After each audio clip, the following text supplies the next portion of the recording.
Okay, the messages finally showed up. Hey, Cortez Smith. Can y'all hear me? Can you hear me?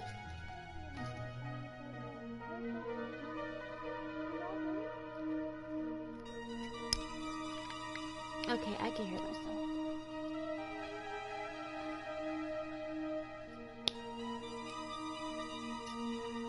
Okay, good to go.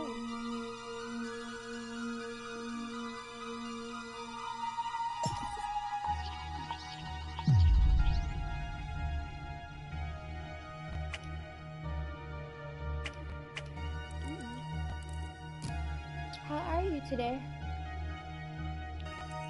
Cortez Smith.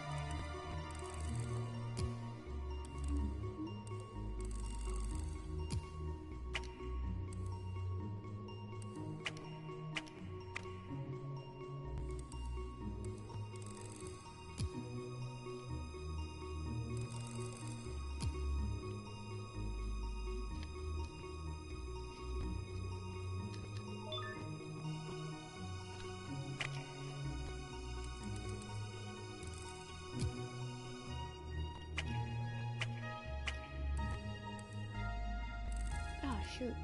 Dang it. Why do I keep doing that?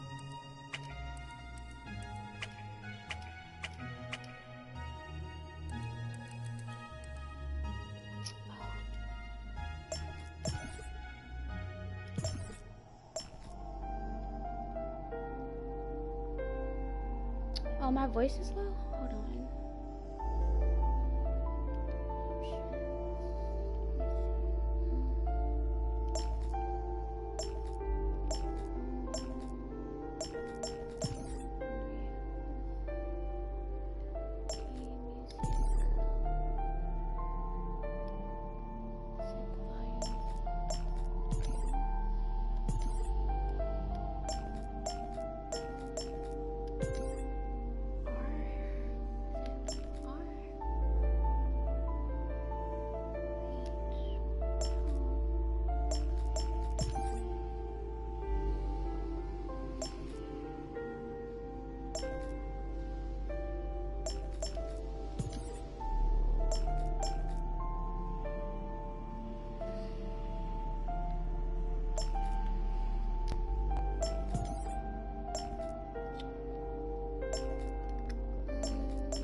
Sick with it.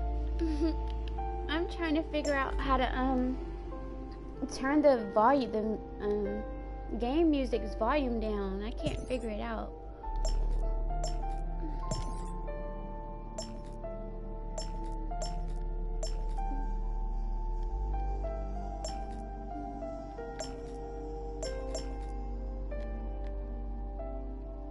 Oh, how do I sound now? Does it still sound low?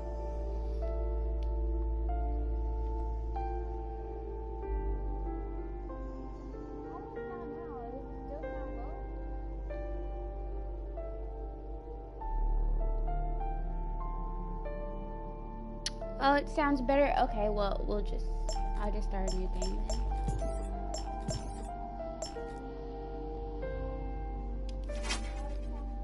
Uh-oh. Dang it.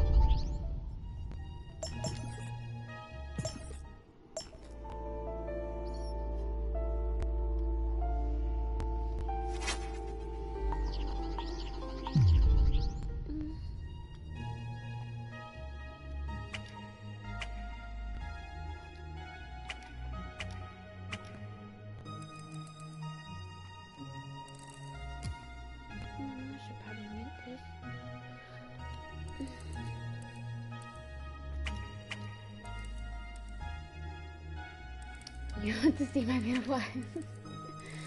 Yeah, I'm working on a video right now. So I guess you'll get to see them soon. Uh-oh, I didn't mean to do that. Oh well. Yeah, I gotta finish editing this video I'm working on.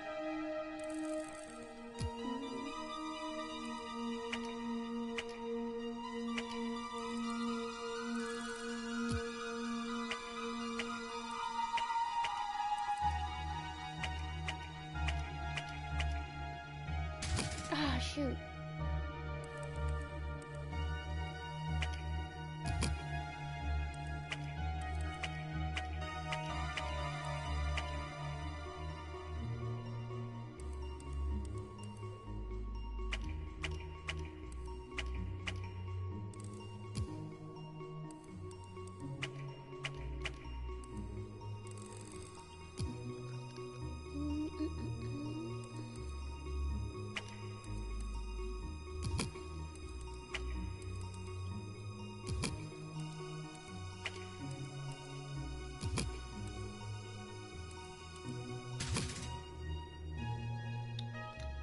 My matrix.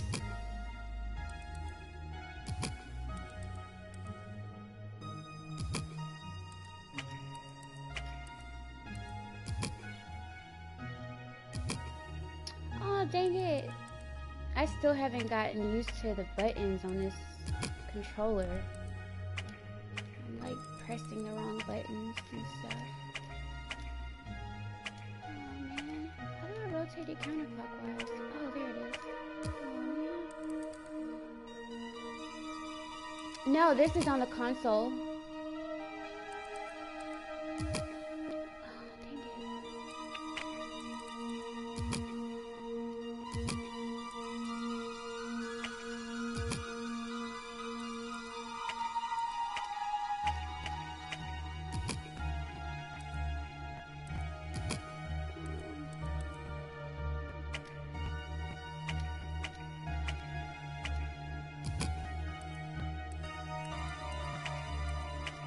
I'm just experimenting right now because I'm trying to get used to the controller.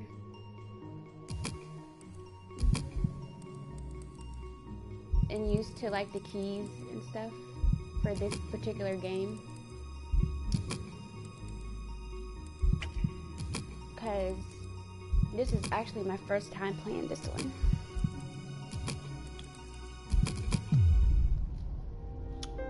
I'm not gonna watch you play Tetris. I'll see you on the live. Oh, okay, well, thank you for coming anyway.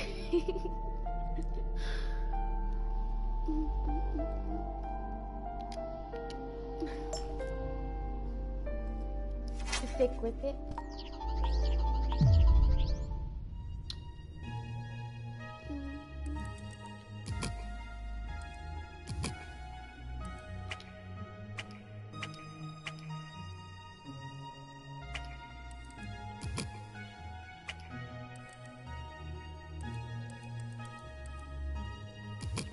Albert Bird, hi.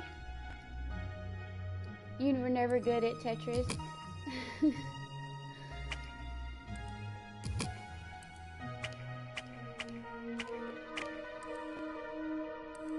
Yeah, I'm trying to get some practice because we got South by Southwest coming up in a couple of weeks, and I'm gonna go to the gaming event, the gaming expo that they're gonna have. I want to meet some people, so I'm trying to get at least a little bit of practice.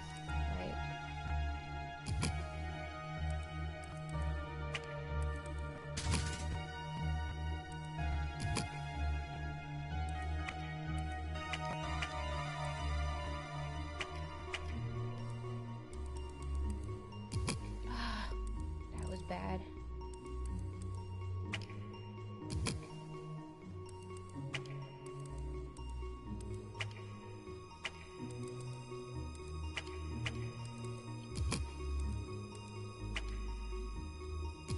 I didn't mean to do that.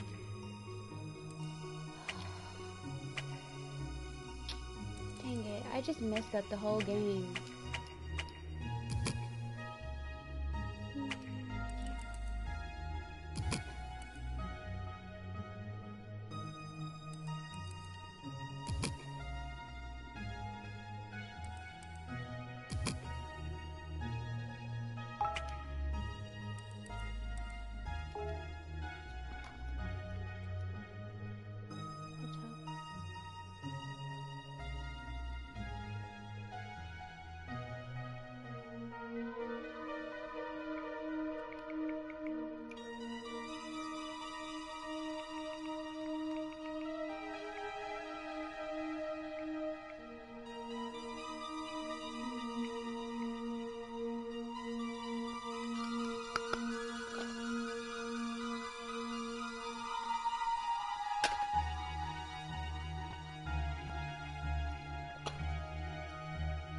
Hi, Joe. How are you? Just a little gaming.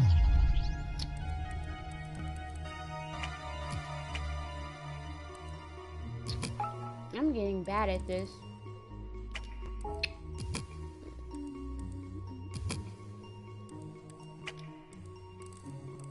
I don't know why I'm having a difficult time keeping my left thumb off of the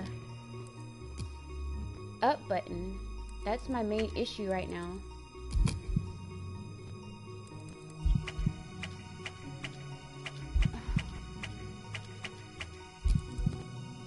Dang it.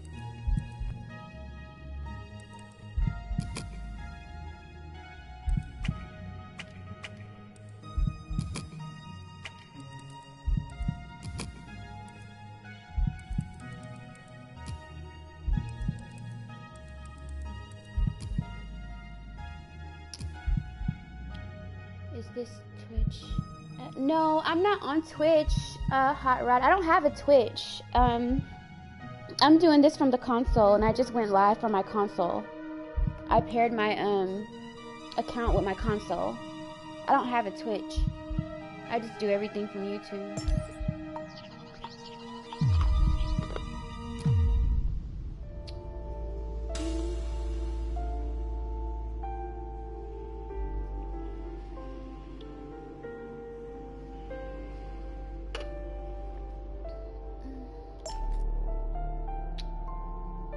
This is PS4. I wish I could change my matrix.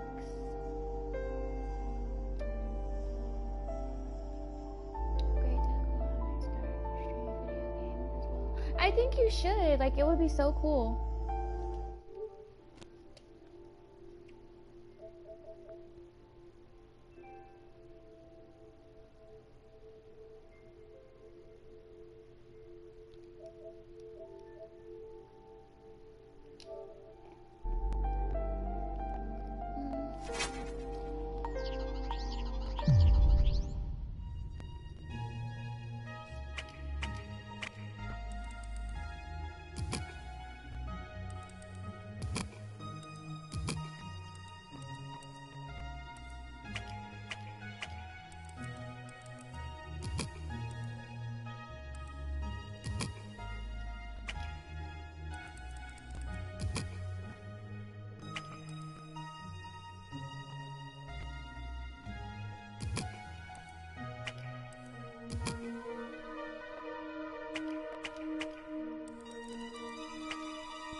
Shoot, why do I keep doing that?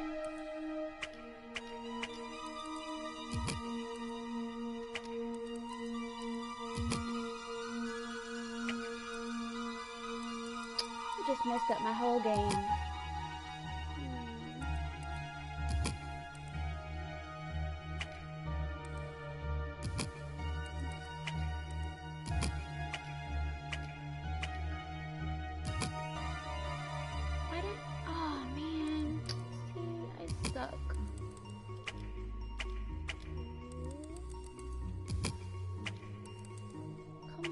Get at least one.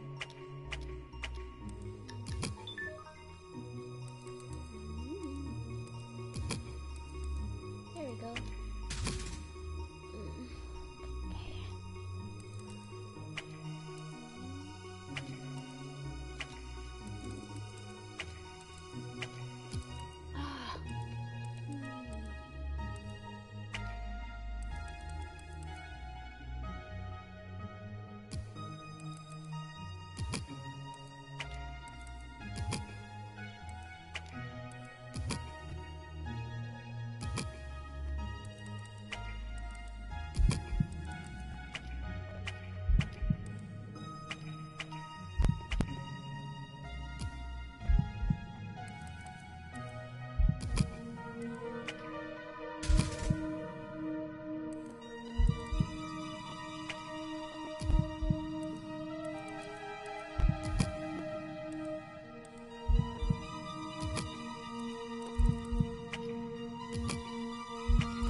This game must be hard to master. Oh, man.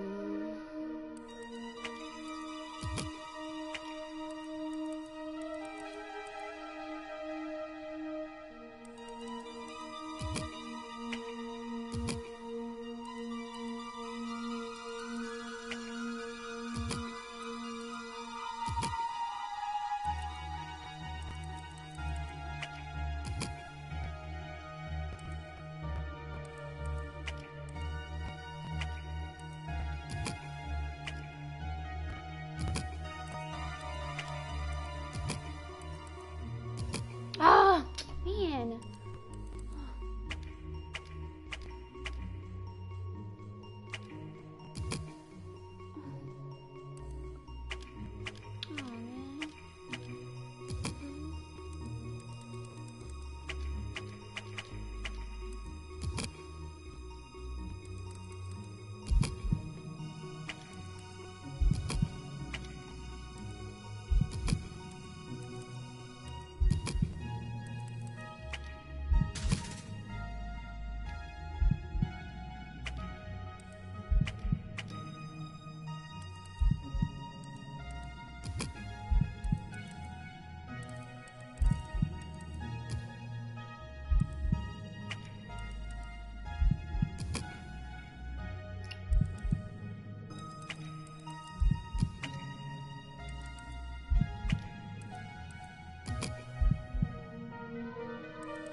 Speaking of which, let me sub to him. Hold on.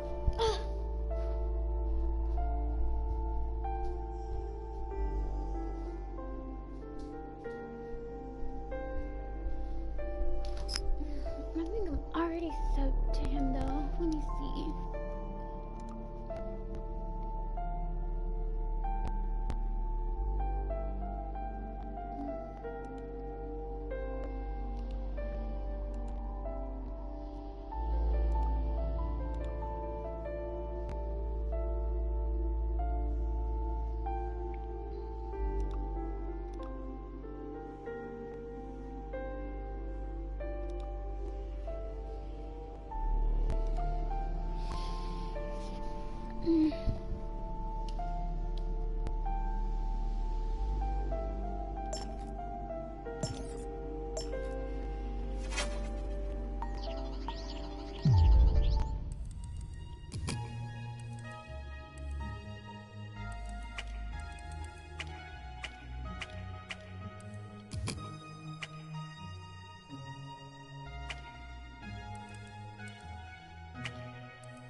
are you? Azula? It's Azula. Azula. Stop.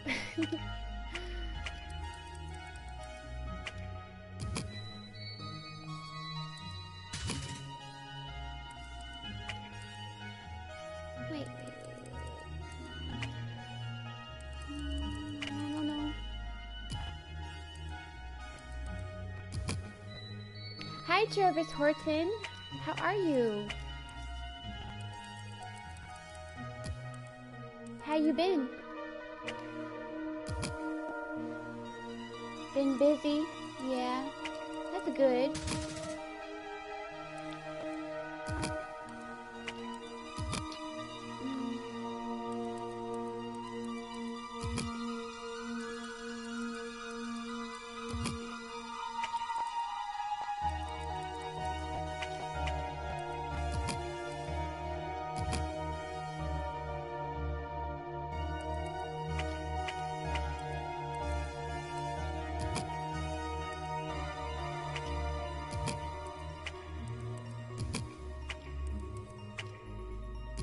Oh man, I messed that up.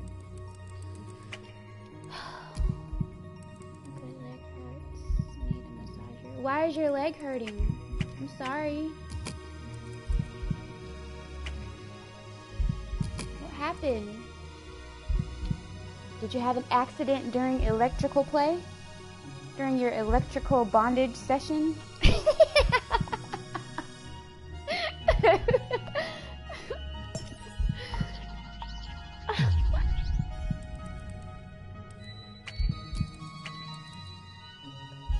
I'm just messing with you. Don't beat me up.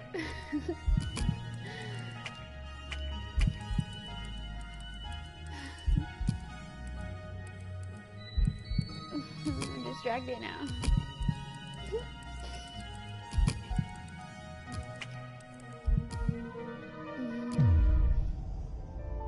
Need a masseuse.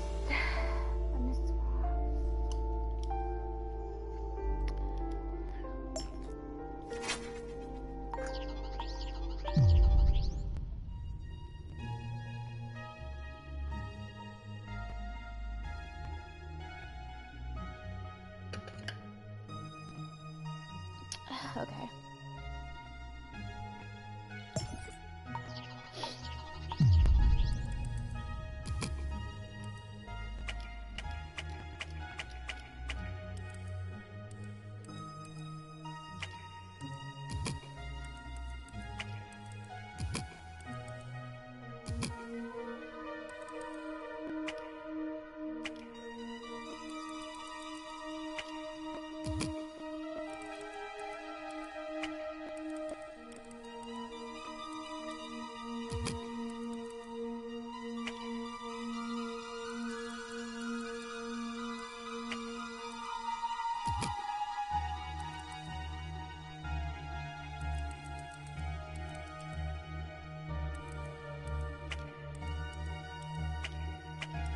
No, I wasn't that ready. No.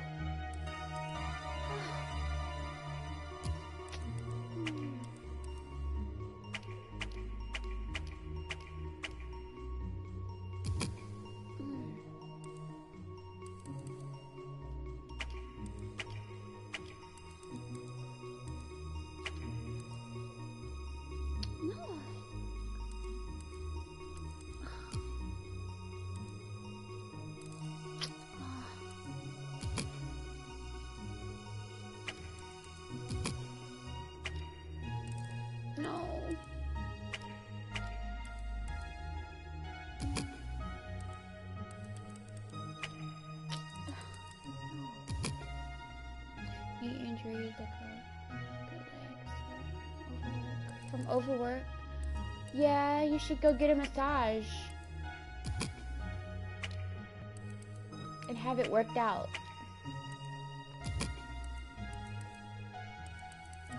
Get some body work done. Get like get a Thai massage. CG3, haven't seen you in forever. How are you?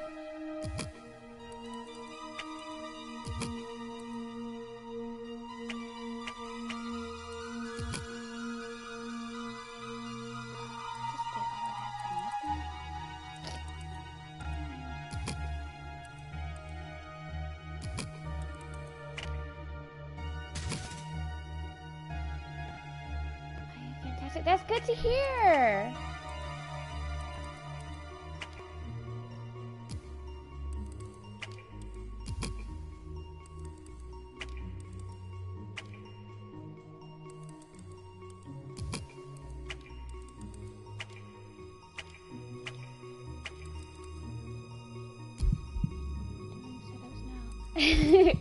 That's good. I went to a pool party today, and guess what everyone was talking about, y'all? Guess what everybody was talking about? You'll never believe. Guess what everyone was talking about at the pool party? The black sector of YouTube. That's what everyone was talking about. And these are people who don't even really frequent YouTube. Isn't that funny?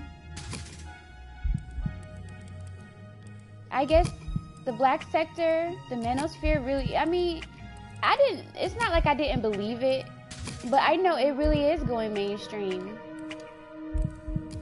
They were talking about O'Shea. They were having conversations about who will not be named because of the recent fiasco or whatever. What specifically, I would love to know. That whole situation with, you know,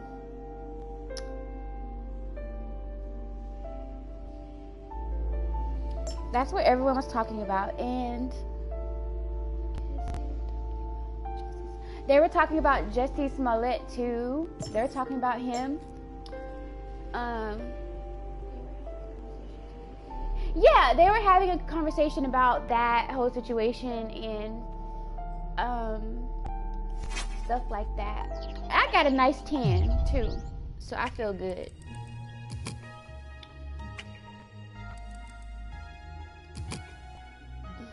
Yeah, I don't really want to, you know, but yeah, they were.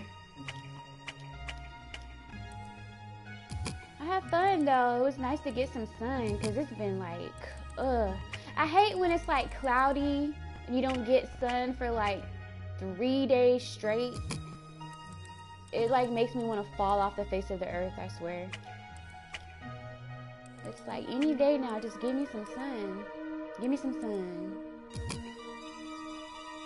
You're trying to get a pool body. What exactly is a pool body?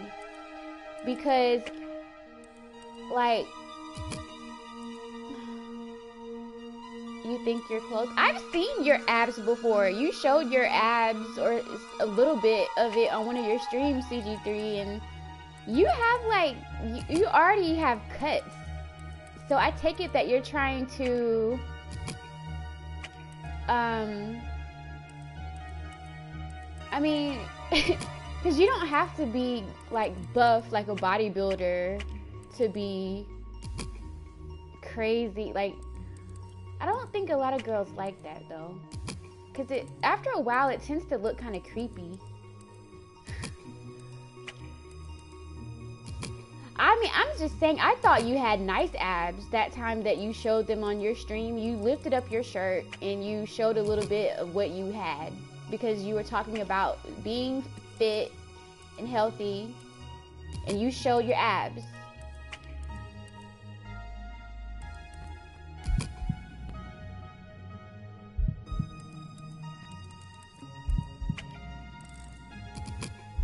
Uh-oh, didn't mean to do that.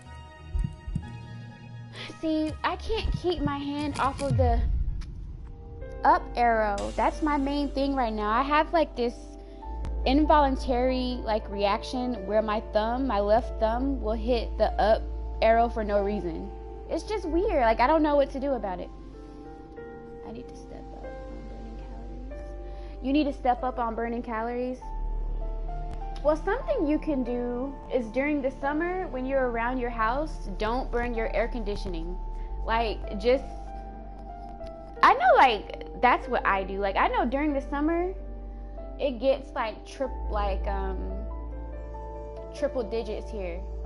And so like what I'll do is like if I'm gonna be home, I don't burn my AC during the day, like during the summer.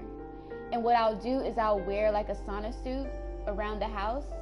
So while I'm doing stuff around the house, I'm pretty much getting a workout from doing like regular shit. So and then I'll go, and it's really good too, like for your muscles, like when you're stretching, because it like warms your muscles up and stuff. And so I only burn my AC like at night, like if I can't sleep, because sometimes if I get too hot I won't be able to sleep. But it's good for me, because I mean, to me it's like when you sweat you're flushing out a lot of toxins and impurities and stuff, and it's really good to sweat. I read this quote one time and it said, as long as you sweat, it's really healthy for you. Yeah, so I don't think you really need to. I don't know, there's like so many different ways to because I know, like, I like going to the sauna and stuff, but we don't have a sauna at my living complex yet. We don't have one yet.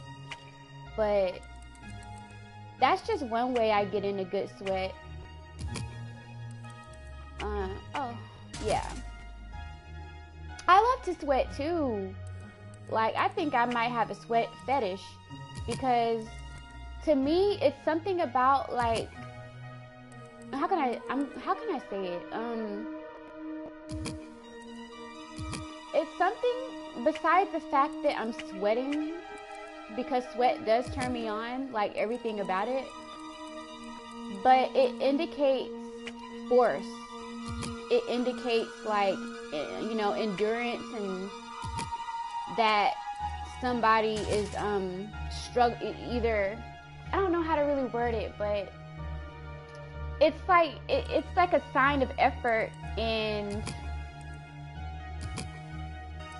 I don't know, because I have this thing, I have like a forced fitness fetish too, and to me, I'm reminded of that when I sweat.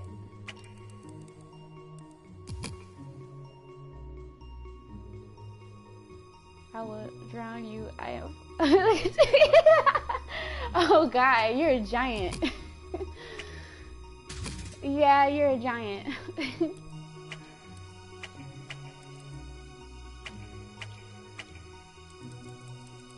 I mean, you're a giant. What else can I say? Like, you're a giant. Yeah, or you could just work out. Yeah, but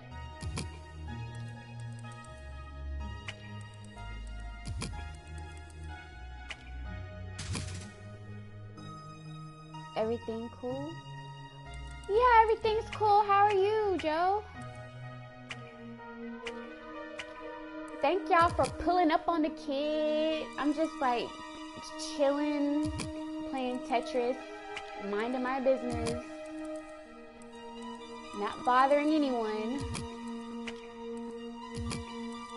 not causing trouble, not being a nuisance, just minding my biz and drinking champagne. That's what I'm doing. That's my current situation.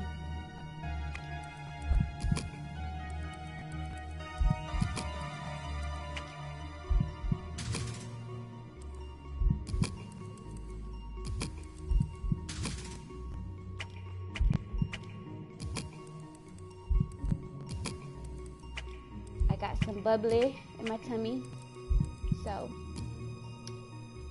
champagne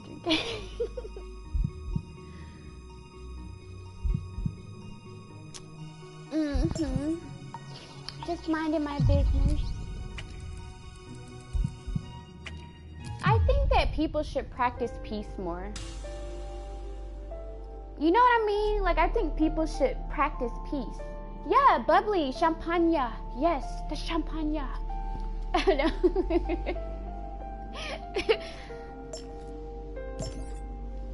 I think people should practice peace more. You know how, like, there are, like, people around you who they're sad about something or they're angry about something, and you try to offer, like, a solution or advice, and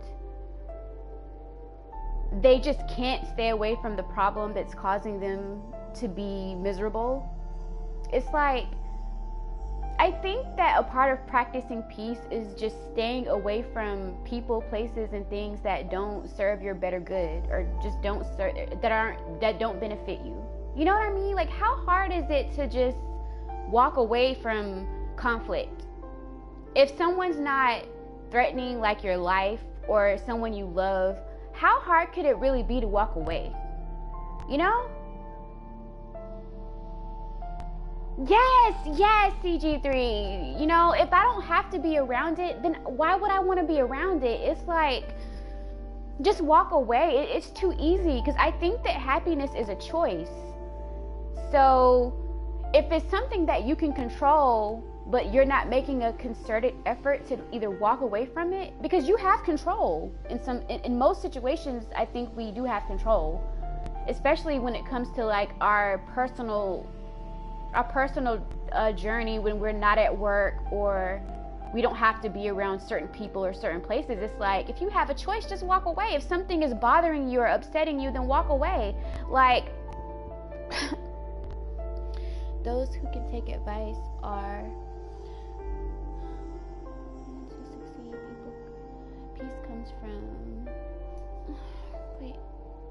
peace comes from letting go of your ego, which is attached to the physical world. Yes, Joe, I agree. Like, I so agree with that. I think that even leaders know when to be led. And I think that's what makes being a great leader, because just to be happy or not. Yeah.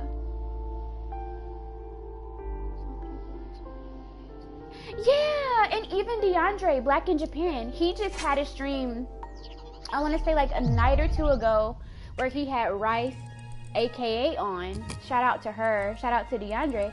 And they started the stream and they were talking about people who carry negative energy and people who carry positive energy. And people who carry a lot of negative energy, they're addicted to people who carry positive energy. It's like they feed off of ruining people's lives. They feed off of, that's how they feed like their negativity. They feed it through sucking. It's like energy vampires.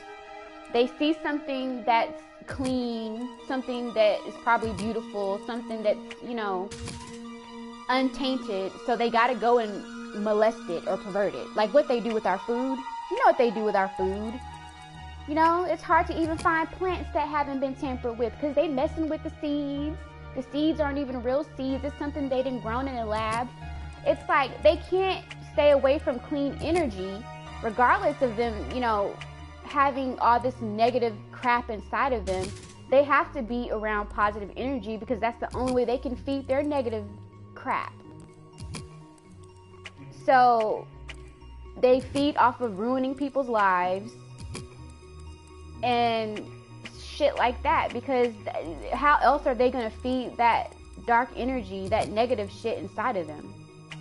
And Rice, this was Rice's, I give credit to Rice for saying this, because she said this on Black in Japan's stream on his second channel, Abstract Minds Imaging. And I sat there and I was listening to her, and I'm thinking to myself, like, how did they know to have this stream? This is the shit that I've been dealing with lately. Like, negative energy vampires. People who just want to hurt you and harm you just because you're a positive person. They see you're positive, so there's something that they're probably going to get out of being able to either penetrate you emotionally, get some kind of a rise out of you, or just simply do cruel stuff. Because it feeds their sick parts, you know? Like, that's just how they have a life. That's their life. That's how they get life, which is unfortunate. But the way she described it, I wish y'all could have heard it. It was like so very real. And she went deep into it. And I was like, man, she's like preaching right now. But they had that stream during a time where I was really dealing with someone who was really just not good for me. Very, you know, abusive and just everything. And it was just, that stream really helped open my eyes to a lot of things that I need to work on in myself, and not being so free with my energy not being so willing to just give it out to the first person who says something nice to me. Like, you know what I mean?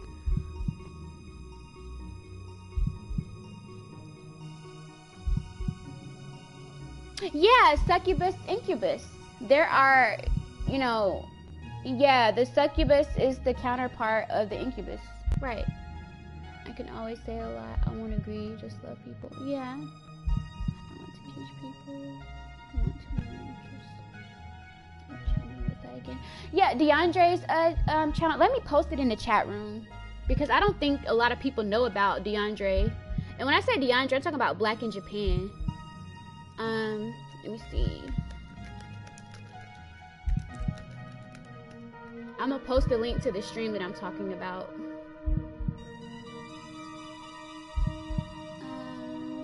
Why isn't it coming? Okay, so I gotta go the other route. But yeah, they were talking about that, and it was so very real. Yeah, I mean,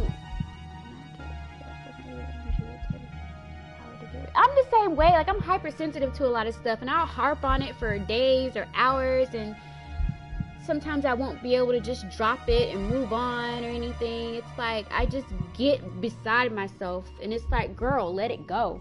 I just get hypersensitive because I don't. Yeah, okay, here it is right here. I'm gonna post it in the chat. But man, they went in deep on the first hour, and it was just so cool. I was like, yay, they're talking about something that I'm dealing with right now. How cool is that? Let's see. Welcome everybody to another so I'm gonna post it in the chat. Here it is.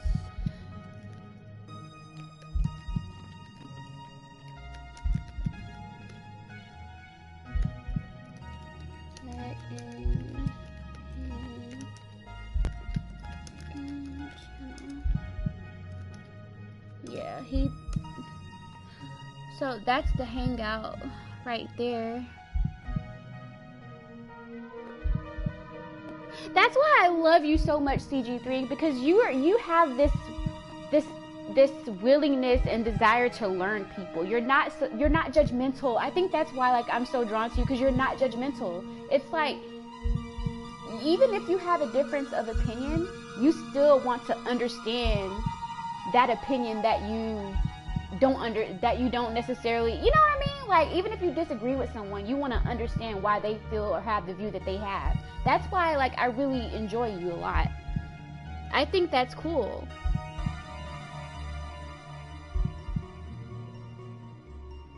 But yeah, like, we've been having hangouts on his on that channel. He first started.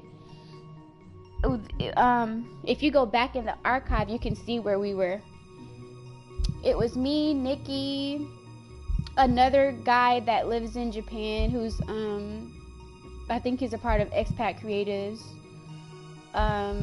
Charles Faulkner Jr. was on there. Officer Faulkner was on there. Who else? Of course, Zero Kelvin was on there. Azula. Wait, I don't think Azula. Was Azula? No, I don't think she was on there. I think she was on Jay Shine's one. But yeah, we be having fun over there, because it's like a free-flowing thing, and you don't have to worry about getting judged for anything. But yeah, I mean, that's why I enjoy channels like yours, Charles, because it's like you're not trying to force anything down anyone's throat, and even something that you don't understand, you're not so stuck in your own mindset. I'm gonna repeat that. You're not so stuck in your own mindset that you can't learn about someone else's, or at least try to understand why they feel the way they feel. That's why I really enjoy listening to you, being on your hangouts and stuff, because you're just, you know, you want to have a conversation. You don't want to really do judging or anything like that. It's just, I think that's like productive. because I can't listen to somebody for that long if all they're gonna do is sit there and whine and complain and judge other people. Like, okay, get over it. What's next? Like, get over it. This is that thing called life. Like August Alsina said. To August Alsina. Yeah, this thing called life.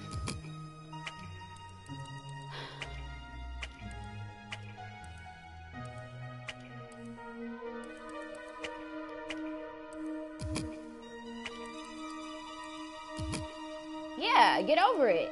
I mean, I know it sounds horrible, but you guys know me. Like, I was raised by a lot of men, like a lot of men in my family. So it's like, it's just one of those things where it is, at the end of the day, it is get over it. Because, I mean, how long can you harp on an issue, or how long can you be bitter? Or, I mean, whatever it may be. I understand. I'm not saying you can't have feelings and work through it and process it, but that's a part of moving on, is accepting that it happened and then moving on. Like, what are you going to do after you start complaining? Complain some more? No, you're just wasting time. Get over it. Shit happens. It's called this thing called life. That's what life is. Shit happens.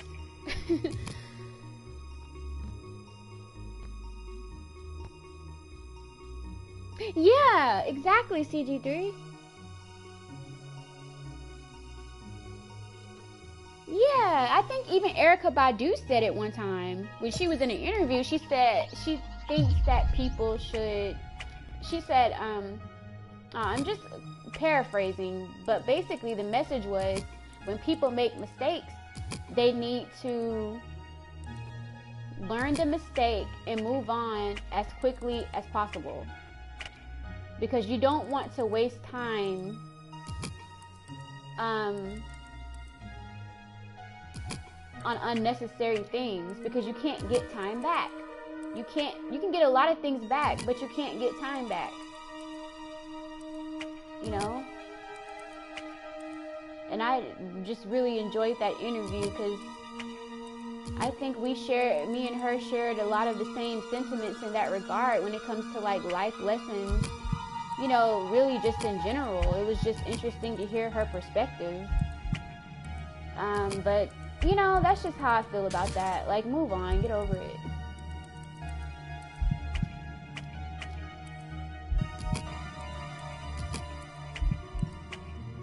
I understand why people feel the way they feel, but at some point, there comes a point where you have to do something about it and not just sit there and wallow and drown in your tears. You know? Like, what are you gonna do? What are you gonna do? Because you have a lot more control when you... I think I read a quote, and I don't know who quoted it, but basically the quote was, a person who is moving very, very slow, they may be moving slow, but they're still moving. So they're actually ahead of the person who's not moving. Does that make sense? Yeah, exactly. Time is more valuable than money. I dislike people who stay in the negative. So do I. It's just so like draining to be around them. And then it's like they have a problem for every solution, and I just want to like scratch my eyeballs out. It's like, why? I'm sitting here. Why am I doing this? Why am I just, you know? So I just find it to just move on and walk away from people like that.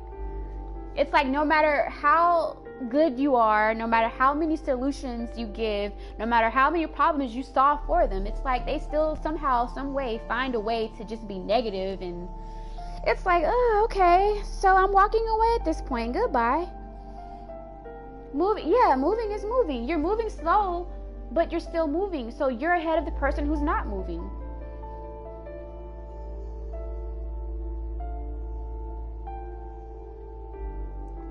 Yeah, it doesn't matter how fast. All that matters is that you're moving. Wow, this would make like a great topic for a hangout. I got my candles. I got my bubbly. I am like feeling like I really want to have a conversation about this one day, but I think this would make like a great topic for a hangout or whatever. But yeah, I mean, that's just how I feel about that. I mean, you can either be happy or you can be miserable. It's entirely up to you. Because people can only make you miserable to a certain degree. I mean, at some point, if you don't want to change it, I think that some people think that they have to have someone to blame in order to change things. Because at that point, they don't have to take accountability for what happened. But there's a little something, I think, in everybody that we possess that can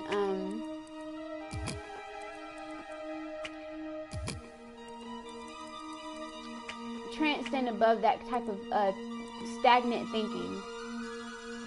It's just stagnant because, I mean, you're stuck in the same spot. It's like you understand that there's a problem, but you are hyper focused or hyper fixated on that problem to the point where you can't even move forward.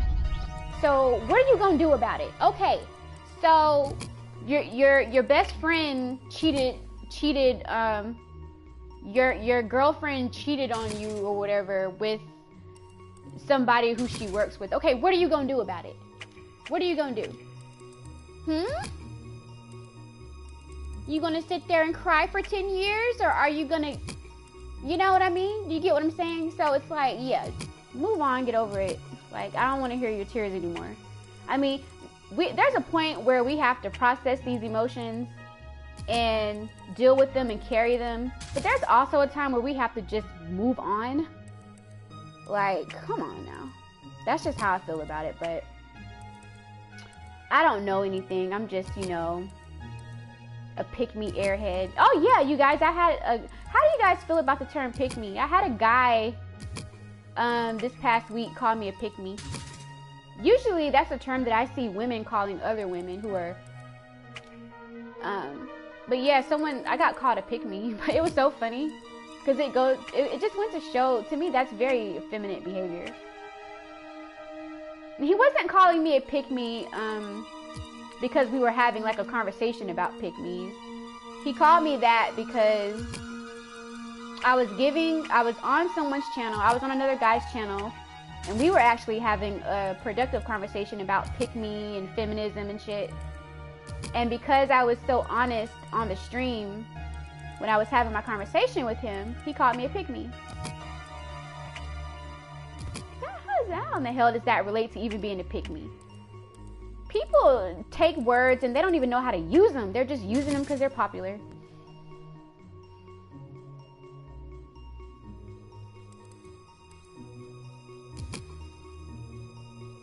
Yeah, it's not what people call you, it's what you respond to.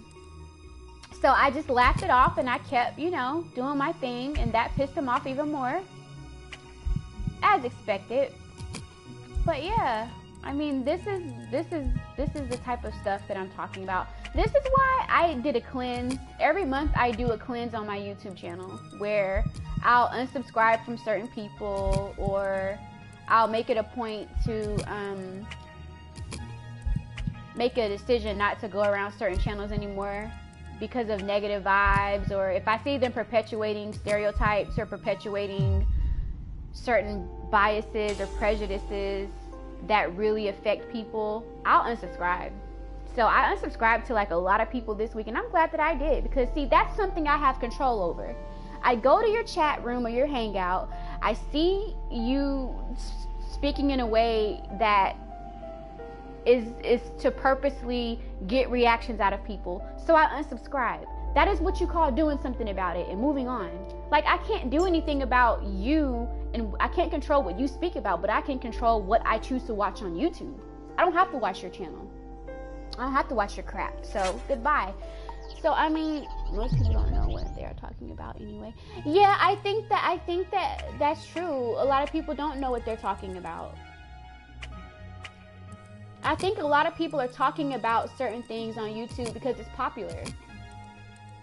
Like, I honestly feel that way. I think that a lot of people only talk about certain things on YouTube because it's a trend or because it's popular, or let me subscribe to this group, let me subscribe to this label, let me, you know, I honestly do feel that way. It's trendy, so I'm gonna do this.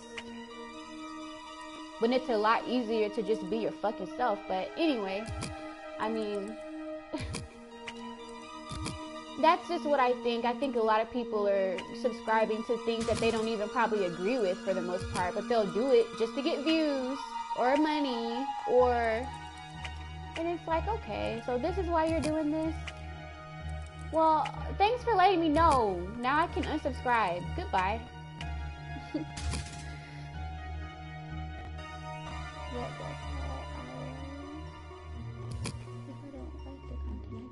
Yeah, like why sit there and troll someone and stuff like that? Just unsubscribe. Like, it ain't that serious, you know? It ain't that serious. You pull up on somebody's channel, they're talking about something that you don't like, or they have a certain rhetoric, or they're pushing a certain narrative that you find repulsive. Freaking unsubscribe. Why you gotta sit there and troll their chat or troll them? Or it ain't that serious. This is just YouTube. And I get that it's not just YouTube, but it's like, damn, you can't control what people talk about, but you can control what you watch.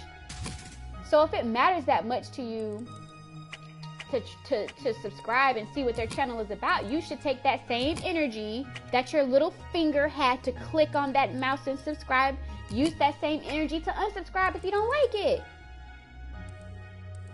They shouldn't have to pander to you just because you're subscribed to them. Like, no, you don't like it, then leave.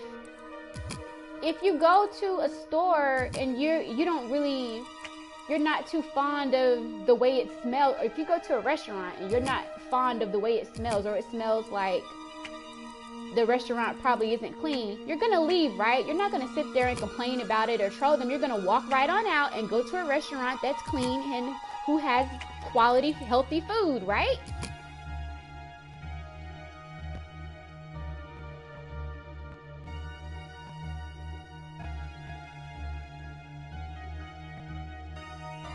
Yeah, a lot of people can't be themselves because they don't know who they are.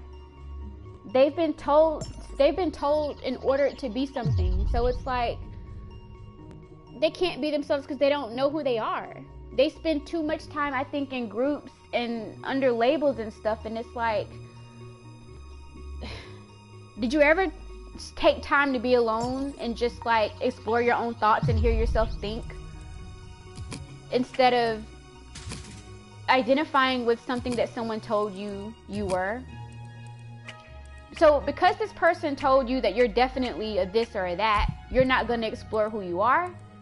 That's a waste of life, and that's a waste of a person, because you're awesome too. Maybe there is a label that you identify with, but what about who you are outside of that label?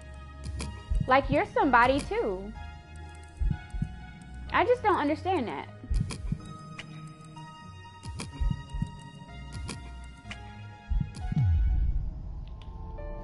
What are y'all saying? People, I wish I liked them, but they just like trying to make a living on here. Exactly, CG3, exactly. Like, people don't come to YouTube with, I guess, the purest of intentions. People come to YouTube to become famous, become popular, and to make money. No one's interested in keeping it real, because being real ain't popular. So ain't nobody trying to really give you the simple solution. It's all about that dollar. So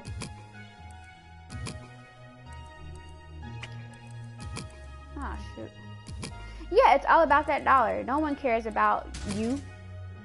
And you know they don't care about you because they're going to sell you a lie. Somebody that cares about you is going to tell you the truth, which is more than likely going to be hard to hear. And it ain't going to feel good when you hear it.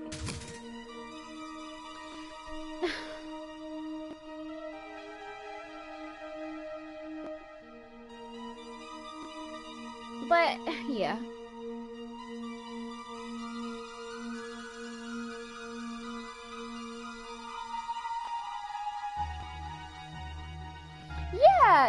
Yeah, a disagreement is a disagreement. Like, I totally agree with that. I don't think that I have to love you to, I don't think we have to be twins in order for me to love you. Like, you may have some ideologies that I think are crazy, but at the end of the day, it's like, I think that people place too much value on people's opinions. Like, I honestly do feel that way, y'all. Like, I really do.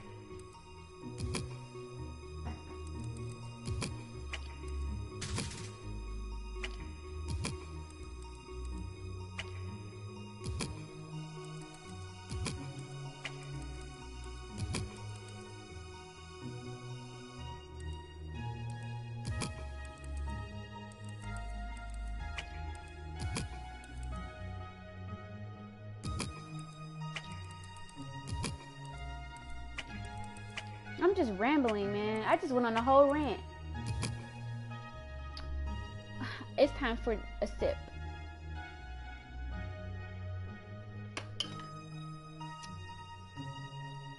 Yeah, YouTube is fun. It's fun, like... Yeah, I mean, I know you said one time, CG3, that you're oblivious to a lot of stuff. But I know, like, before I came, like, to the black sector of YouTube, I was, and still am, but I didn't come on YouTube through, because I was watching the black sector. I discovered it because I was looking for other things. So the black sector was new to me. I was more so watching, you know, travel channels, science channels, channels about, like, science communication, and all types of other stuff. Like, the black sector was new to me, and I thought, like, some of the things that were the topics that were being discussed were very interesting. So I was like, well, let me see what this is all about. And so it's like, YouTube is a big place. There's life after, you know, this sector. There's life after the science sector. There's life after, you know, so it's, you know, I think people need to broaden their horizons.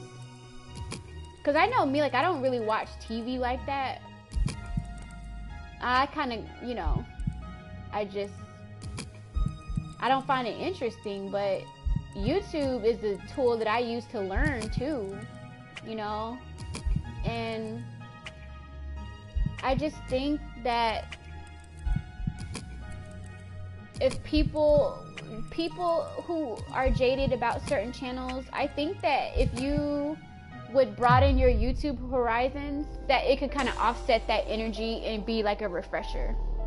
Because I have a lot of people that have gotten, like, depressed, and they have, like, this negative vibe going on where they're sad or angry or feeling some kind of way because of the things that they're seeing people talk about in certain sectors of YouTube. I'm like, well, if you feel that way, go look up videos on things that make you happy and subscribe to those channels and watch those channels. Don't pay attention to the ones that are negative or that make you feel bad.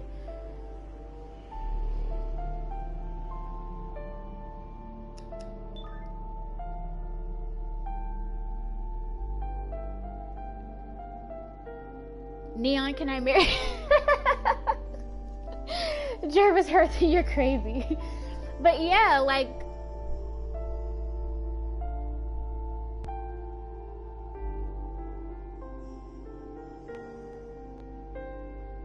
yeah, I mean, you just have to, you know, I mean, like I said, I wasn't, a lot of people, they only know YouTube for the black sector. When I first joined YouTube, when I first created a YouTube account, I followed nothing but music channels and Ryan Leslie. Ryan Leslie was the #1 reason why I even joined YouTube, because he encouraged me to start working on my voice, because I do want to strengthen my voice so I can start singing again and stuff like that. Because I have this thing where I'm thinking about kind of showcasing my talent, but doing it live instead of pre-recorded. So it'll be like a live House of Blues type of thing. And then, like, I could be like playing an instrument or playing the piano and just singing for everybody. Like, wouldn't that be cool? So he's the whole reason why I even created a YouTube account. Like, I was just so convinced that I could do it and I wanted to. And then I started following comedy channels. And then I started following like do it yourself. And then I started following health and fitness, and it just went on and on and on. And it was like it was a good thing, you know, because I didn't have to, I wasn't watching television like that. And so after that, it was just one of those things where one thing led to another, and I wanted to find black men on YouTube who were talking about things that were important, that not necessarily was exclusive to the black community, but just issues about social science and just everything like that. I wanted variety. I wanted to find guys who were talking about a variety of issues and who had different interesting perspectives on stuff. And it was cool because I found CG3, I found Man of Letters, I found like so many different people, and it's just like these men are just like upstanding men, like quality conversation, interesting dialogue and perspective. It was so cool. So I ended up subscribing and following, and for a long time, like, I wouldn't say anything in the chat. I would just watch the live streams and look at the videos and read the comments and kind of like see how I could fit into like what my place was, or how to kind of go about commenting if I wanted to, because I was like nervous. I didn't know like what to expect because I'm not really a social media junkie. So after doing that, it was just cool. Like, I'm glad that I did it, because I never joined YouTube because I wanted to create a channel. It was just something I did as a hobby, like watching. But I wanted to learn about different things, and I didn't really have a lot of avenues at the time that I could take because of, you know, the military and traveling and stuff. So I was like, well, maybe I can see what, you know, interesting YouTube channels they have. So I turned down an affiliate partnership to take on this YouTube venture, and I'm glad that I did, because I was able to follow young girls and young guys who do have affiliate partnerships and the things that they go through, and how they've created their channels and stuff.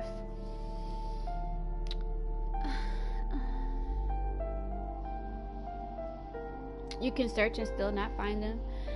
Well, CG3, are you searching for them through like YouTube, the YouTube search engine, or are you using Google? Or because I think that if you use different sites, you could probably find different things. Like, use Yahoo or MSN, or don't just use Google, like use other stuff too, like other sites too. I put in topics that I say and they don't pop up. Yeah, I can sing. I just want to learn how to play, because I know how to play the flutophone, the flute, but I want to learn how to play the bamboo flute. And I also want to learn how to play the piano. Like in the spring, I'm supposed to be learning how to play piano, so I really want to do that. Sing like FK Twig. I love her. I think that she's very signature and unique. I can learn a lot from you. I want diversity too. Yeah. I'm going to listen and keep talking. Yeah. Okay, so you use the YouTube search engine? Yeah, but just use different websites to search. Use Google, MSN, Yahoo, like all those different websites. And then if like, you can also go on Quora, what is it called? Reddit or something like that. You can go on different like blog sites and stuff too to discover like new channels and stuff. And because yeah, like my YouTube, I don't know YouTube for the black sector. The black sector came after a long, like maybe 2 or 3 years after I joined YouTube. I had no idea the black sector even existed. I was on YouTube for different reasons and stuff like that. But yeah, I mean, I love diversity. I love having options when it comes to stuff like this. You only piano? Oh, my brother plays the piano. Like, he played the piano for me when I went to San Francisco to see him. And I would be listening to the background. Okay, well, thank you, CG3. But yeah, like, he inspired me to want to learn how to play the piano. So I'm definitely, it's between that. I definitely want to learn how to play the bamboo flute, but I can do that on my own. But I want professional classes in playing either the piano or the harp. Like, I really, really want to. I think it's just like a very angelic and beautiful instrument.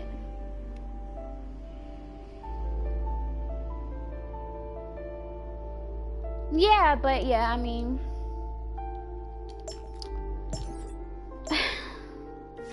it's time for a sip.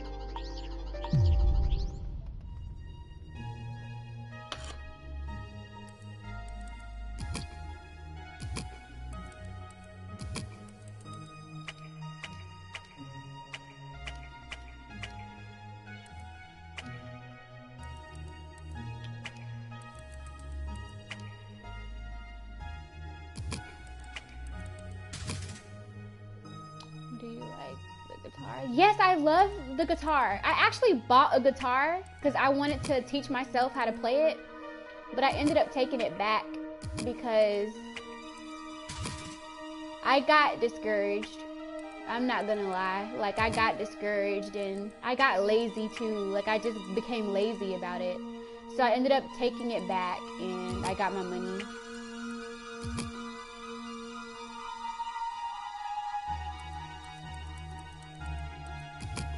But, you know, I bought a bamboo flute from this store called Earthbound. Do y'all know about that store called Earthbound?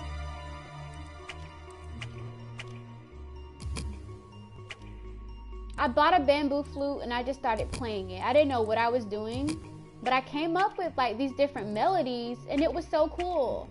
It was like so cool. So I think that I was teaching myself how to play the bamboo flute.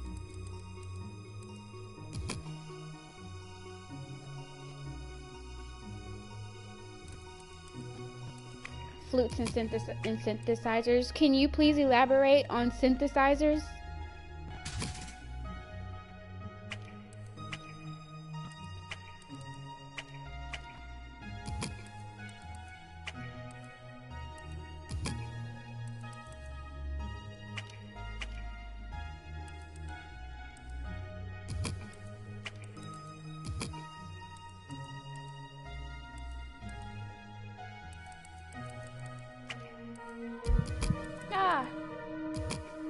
Y'all, I'm having trouble again. I got my left thumb that can't stay away from that the up arrow. I don't know why I keep doing that. Like, what's up with that, Neon?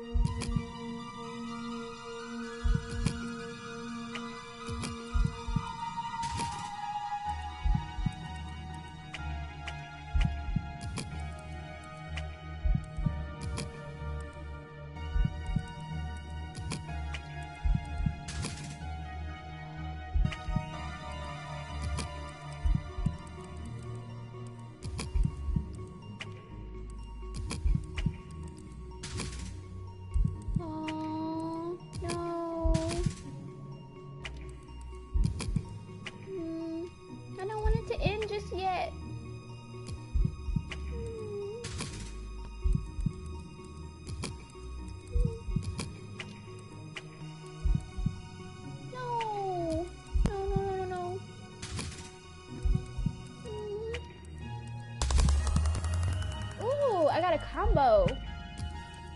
That's what's up. Y'all gonna watch me grow, because this is my first time ever playing Tetris in real life.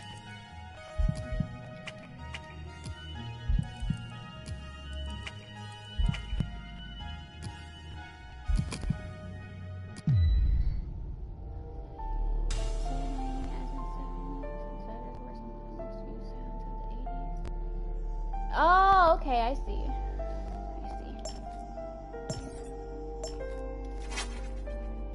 Boom.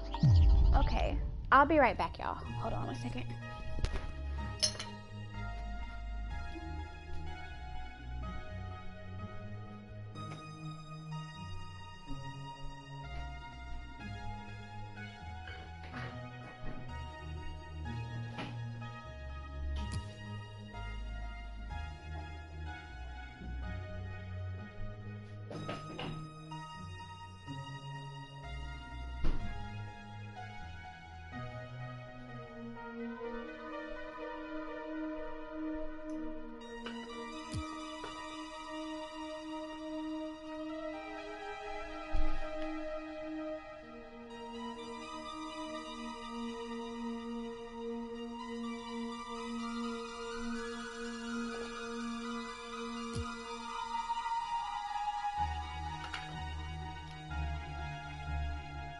I forgot to.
Okay, I'm back, y'all. I had to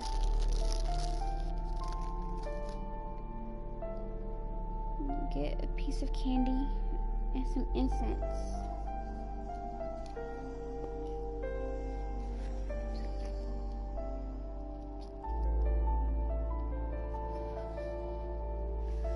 All right, okay, new game.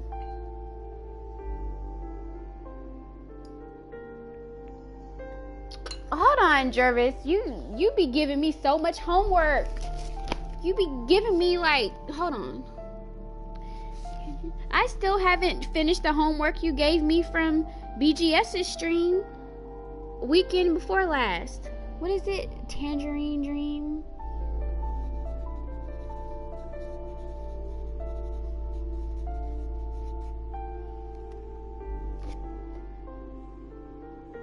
What else did you say? You said something about Miranda Sex Garden?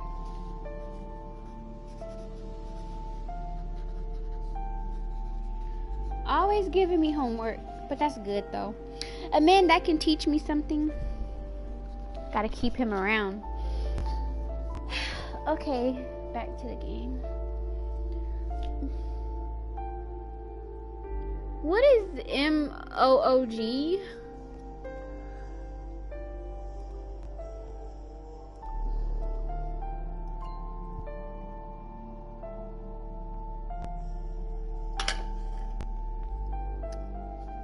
Y'all, I bought this white citron candle from Target and it smells so good. I'm gonna tell you what it smells like. It's like a woodsy fragrance with like some sort of a blossom to it. So if you could okay, think of it like this. The best way I can describe it right now, because I am kind of tipsy. If you could get a male cologne and a female perfume and merge them together because they complement each other, that's what this candle smells like. It smells so good, y'all. It's called white citron. It's like a soy candle, so you don't have to worry about like smolder when you blow it out and stuff and when it's burning. And it's by Chesapeake Bay Candle Company. Y'all, they make some awesome candles too. Like, I love their candles. But this one is from the collection by Chesapeake Bay, and the fragrance is white citron, and you'll know it when you find it because the packaging, it's like the candle, like it's like in a white or cement colored ceramic little thingy, and the top is like gold. So you'll know it when you see it. Like, that's what it looks like. But it's a 9-ounce candle, and the fragrance is white citron. Oh my god, it smells so good. Ooh, it smells good. It's like orgasmic. It smells so good. I'm having like an orgasm in my nose. Let me stop. Oh my god. New game.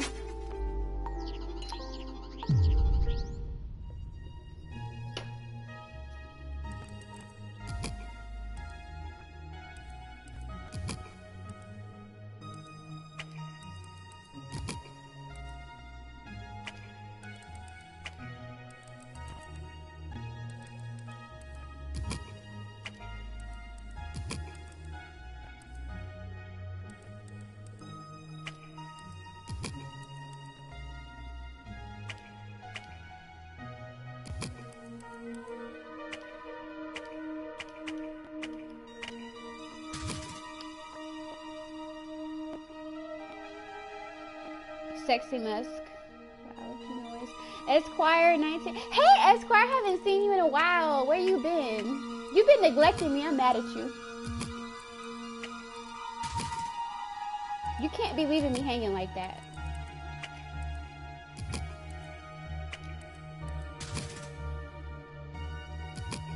I didn't mean to do that.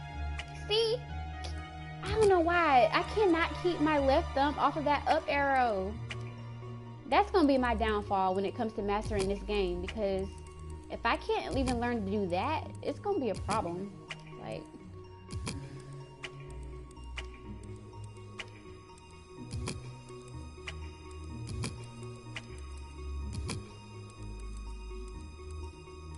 I don't do that just yet. Let me see.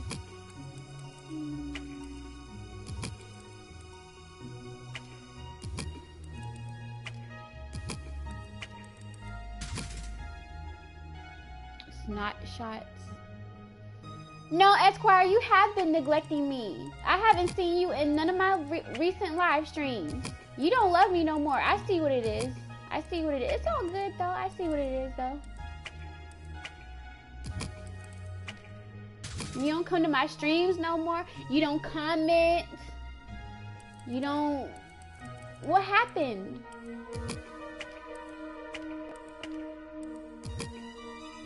You don't love me. Okay. Okay. All right.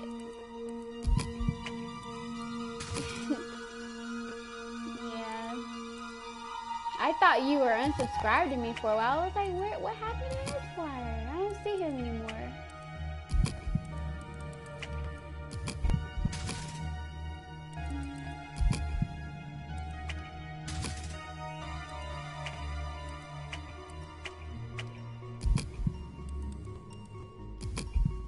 Yeah, I've just been focusing on my thing lately. Because y'all know, if y'all, you know, my day ones know this, but I had been talking about BDSM on my channel 5 months ago. Now, all of a sudden, other people want to start doing it. Like, no. And I was thinking about quitting YouTube today, y'all. But I got my platinum pass for South by Southwest, and there was this guy who was at the pool party today, and he's a gamer too. And I was telling him about my YouTube page, and he encouraged me to not quit. He encouraged me to, like, because I was telling him about like some of the stuff going on in the black sector, because he follows channels in the black sector too, and he told me to not quit because there's probably somebody somewhere who's already been benefiting from my channel. And if you're if you have pure intentions, that's all the reason to keep going. And he just gave me like this huge lecture and stuff, and it just really put another battery. It gave me another battery pack.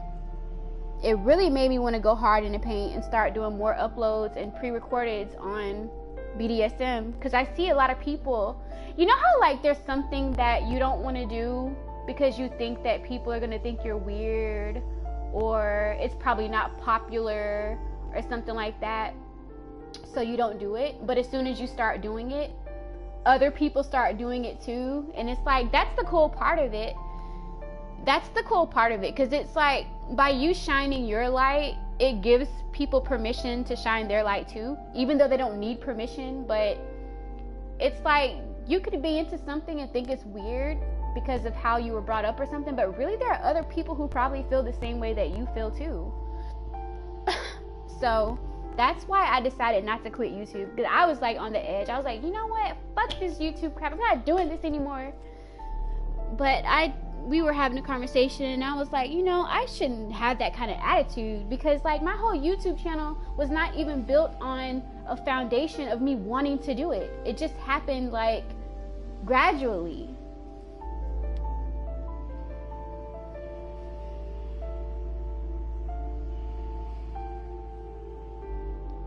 Exactly, CG3, exactly. I did a stream on BDSM with CG3 back last August.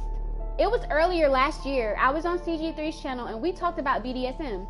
And everybody hated on it. Everybody disparaged us. Everybody talked crap about us. Now everybody else wants to do it too.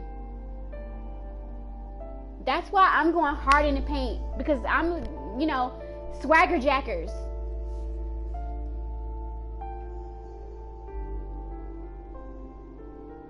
Yeah, Albert Bird said, don't let the strags run you off YouTube. Yeah, it's like fucking copycatters. Nobody was thinking about BDSM until I started saying stuff about BDSM. But I've been talking about BDSM since like early last year. I have 2 teaser videos on my channel. I have a dacrophilia video, and I also have a video that teases discussions. And I might like private those videos, because I think that people go and they try to get topics from those videos. It's like, no bitch, you weren't even talking about BDSM until you saw these men over here who wanted to interview me about it. Like, bitch, get out of here.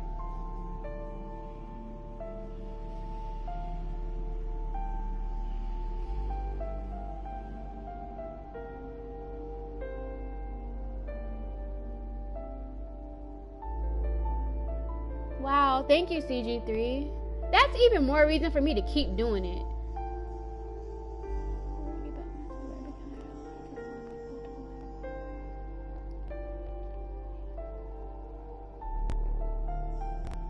Yeah, I'm gonna start singing on my own. I'm gonna live stream it though. I don't want to do it pre-recorded. Well, thank you, CG3. You're so awesome. Like, thank you for that encouragement. I really appreciate it. Thank you guys for like encouraging me to not quit, because I really was thinking about it today. I was like, you know what? Fuck this. I'm not doing this anymore. Dacrophilia is basically sexual gratification that you get from crying or seeing someone else cry, or any sort of emotional catharsis. Like, if you go back in my video archive, I was talking about this stuff months ago. I was talking about BDSM months ago, and people shitted all over it. Now they're trying to do it. They see me, like, I got other people in different sectors even interviewing me about it, even wanting to collaborate. And now they want to have me do speaker events at different conventions and different workshops here in Austin. Like, I was talking to someone who's doing a South by Southwest speaker event, and she organizes like workshops for kink or whatever, and she's a black girl or whatever. And she saw my YouTube video. She ran across one of them. I didn't even know who she was, but she ran across my channel. I don't know how she ran across it, but she ran across my channel, and she saw back. As a matter of fact, let me go to my archive so I can just say it and get this out of the way, because I've been wanting to address this shit. I think that's very disingenuous and very deceptive when people do stuff like that. It's like, y'all weren't even thinking about BDSM, nothing. As a matter of fact, People called me all types of names. They trolled me and everything. And it's like, now y'all want to act like all of a sudden y'all are into it because y'all see men paying me attention. Y'all see me getting interviews and y'all see people who are actually interested and open to it. So now you want to act like you were never even into it. As a matter of fact, you disparaged me when I talked about it.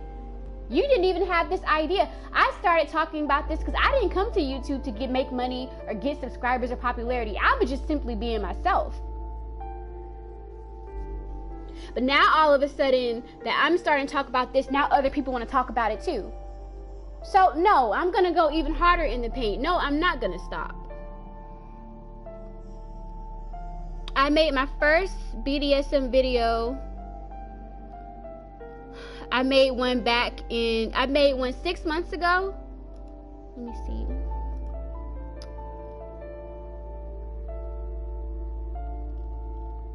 Where is that? Dacrophilia. There it is.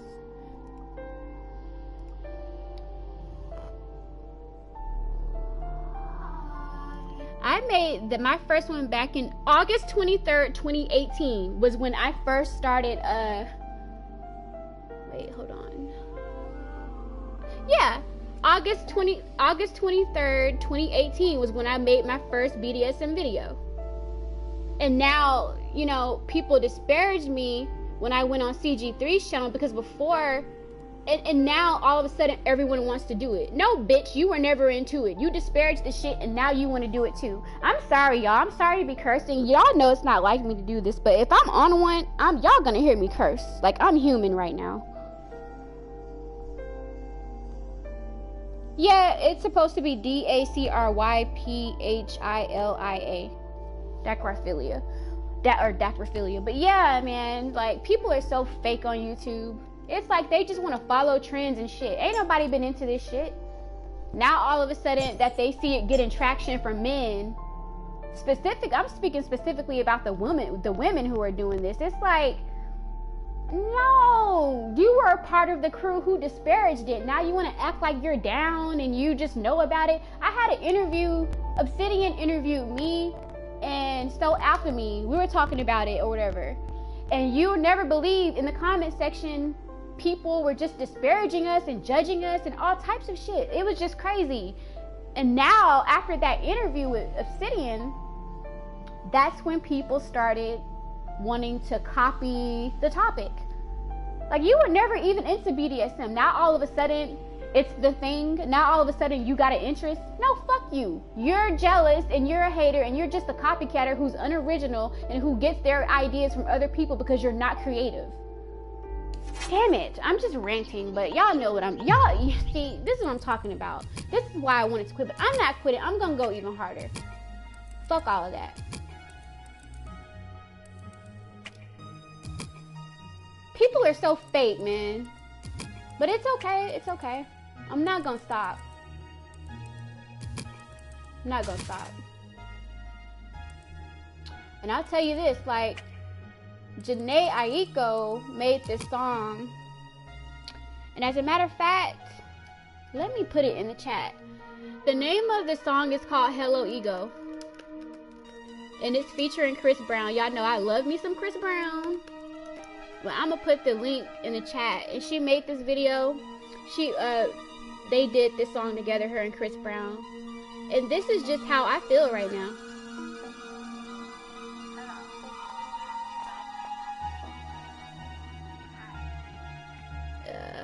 Where's my chat? Here it is. Okay.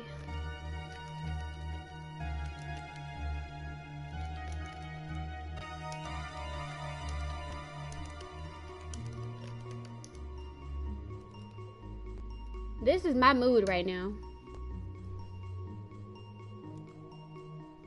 And I'm not gonna stop. Beyond, do you follow Erotica? She has sex tape videos? No, I've never heard of her. I'm gonna write it down though. Now that you mentioned it, where's my pencil? I gotta have my pencil handy around you, Jervis, because you be giving me homework. Even on BGS's stream, we'll be in the chat having a conversation about something and you'll be like, read this or watch that. But I like that because it's like you're teaching me. And I love a man that can teach me. That is what's up. Especially if you're telling me to like referencing books and stuff. That's hot.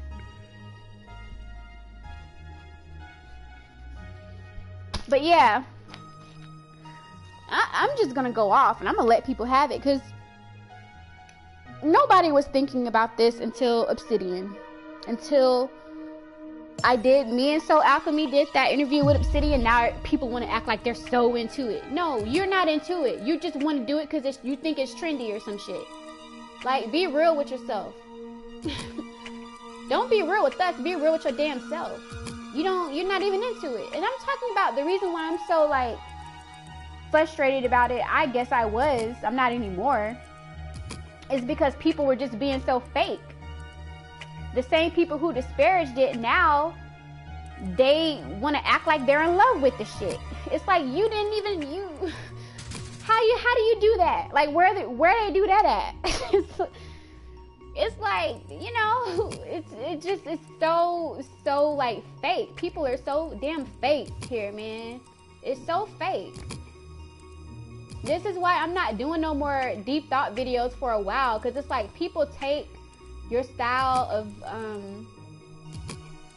every damn thing. It's like, I wish I could, you know, how do you coin something? You know how you coin stuff and copyright shit? Man, people are so fake.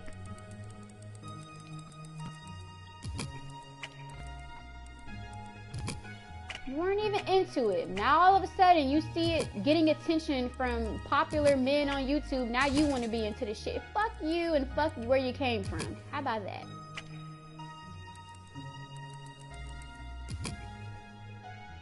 YouTube is a copycat platform. Sometimes originality is not appreciated. Exactly. It's like people are not creative anymore. It really is not work to be creative. All you gotta do really is just sit there and think. Do you have a hard time doing that? Can you do that? Can you just sit there and think? All right, then you can be creative. Come up with your own shit and stop copying off of other people. Hate this, man. It's just frustrating, y'all. I'm sorry, y'all, to hear me curse and to hear me. I know it's not ladylike, but dang it, you know, I'm just on one right now because I don't like it, and I just wanted to call this out a long time ago, but it made me so angry because I'm like, man, this is actually a thing, like copycat culture.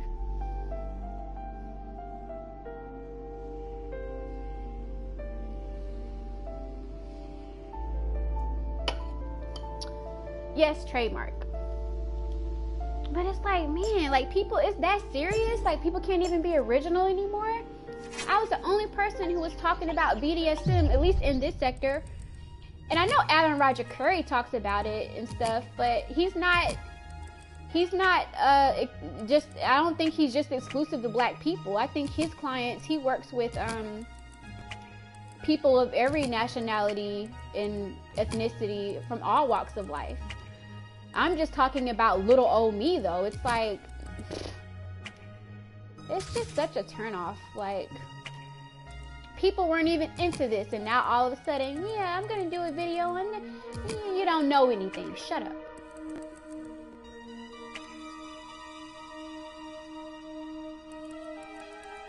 Wait.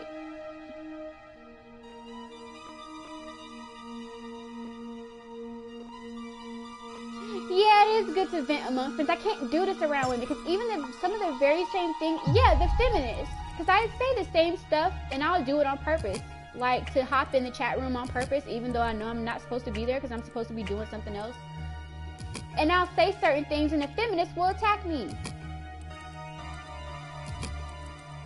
But sometimes I think you do need to just get it out, because I think that my mean streak is only there to protect me. Like, I don't want to hurt anyone. I don't want to cause anyone pain, but people need to know that I am protected and I have a mean streak, but it's there to protect me. It's not there to harm anybody or anything like that. I think everyone needs a mean streak, especially someone my age who's single. I just started back dating, but it's like,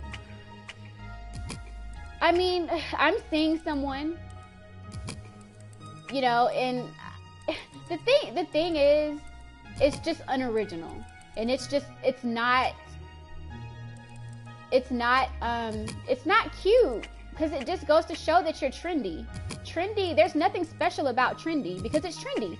There's nothing special about copying off of people because all you're doing is copying. Like, you're just another link in the chain. So there's nothing special about you. You're just another link in the chain, and you're not cute. Like, I wouldn't want someone who copied off of other people to be around me, because I like to be around creative people because they help me be creative in return. It's like there's always something in it, like an exchange or whatever.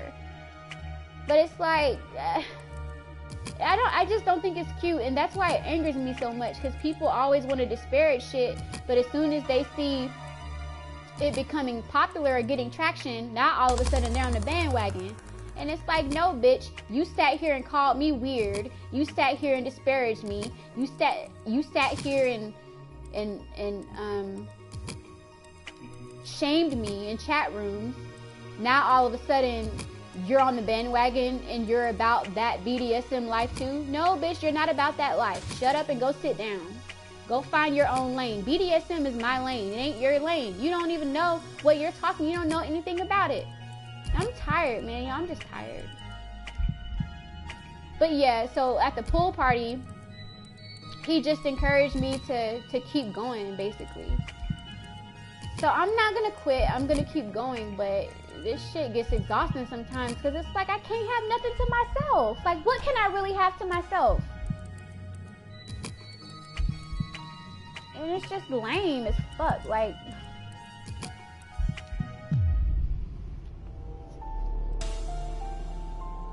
oh, CG3, I love you too. I think you're amazing. Like, okay, I'm sending y'all virtual hugs. You can't see it, but you can feel it. Virtual hugs. There you go. 90% of people talk about the same thing. Exactly. That's why I don't put people down, because perception. Yeah, I mean, they can. It's just frustrating, because your signature in someone, I don't know.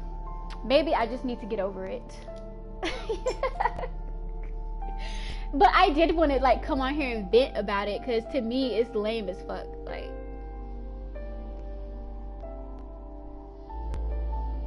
yeah, I am gonna do more gaming videos. Like, I think I got the female version of Fallout. It's not the game Fallout, but you could call it like the female version, and it's really cute. So I think I'm gonna probably stream that sometime soon. But yeah, like, I'm so glad I got that off my chest. I think I just needed to say it, and it needed to be said. Like, cause that's really some lame sucker shit. Like, you're not into it and you disparage it, but the minute you see it getting popularity or traction, now all of a sudden you're about that life. No, fuck out of here.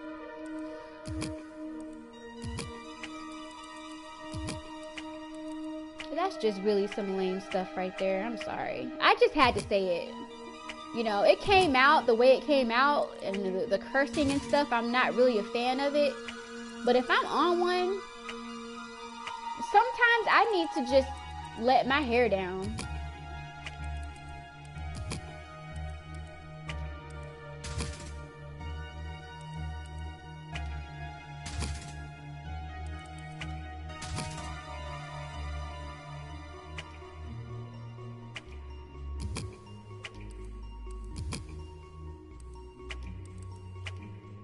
I'm tired of this. And it needs to be called out, because if you're going to be a content creator, you have an obligation to your audience to at least be original. Like, shit, people can't be original anymore. People can't be creative anymore. You don't know how to do that. You don't even have to put effort in to do that, because creativity is a part, whatever you're creative about and whatever your creativity is, it's a part of your DNA. So you can't even do that? That's some sad shit. If you can't even sit there and be creative, because that's a part of your identity, your interests, things that you talk about, things that you're into, all of that shit is a part of your identity. So if you gotta sit here and copy off of someone else try to, you know, it's just, that, to me, that's unattractive.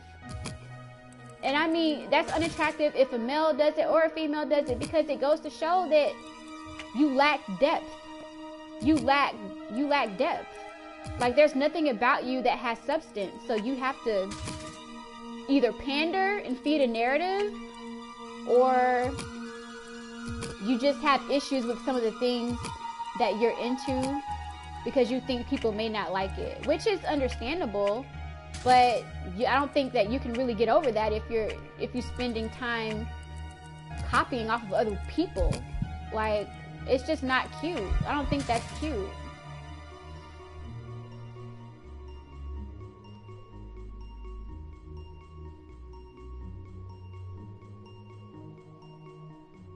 And that's why I said I don't want my channel to really get big or blow up, because I know people would shit all over my stuff. I know they wouldn't appreciate it. I don't care that my channel is small. I love that my channel is small because it's very intimate.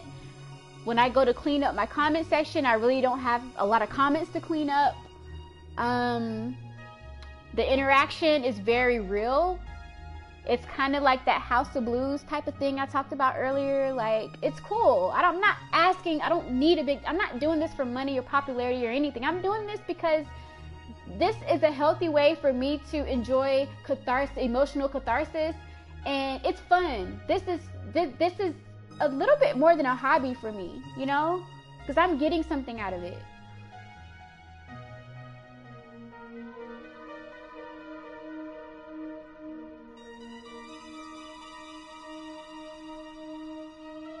But yeah, I mean, no, I'm on PS4.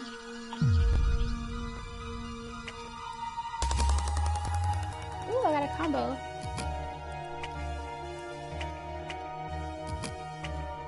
Woots woots.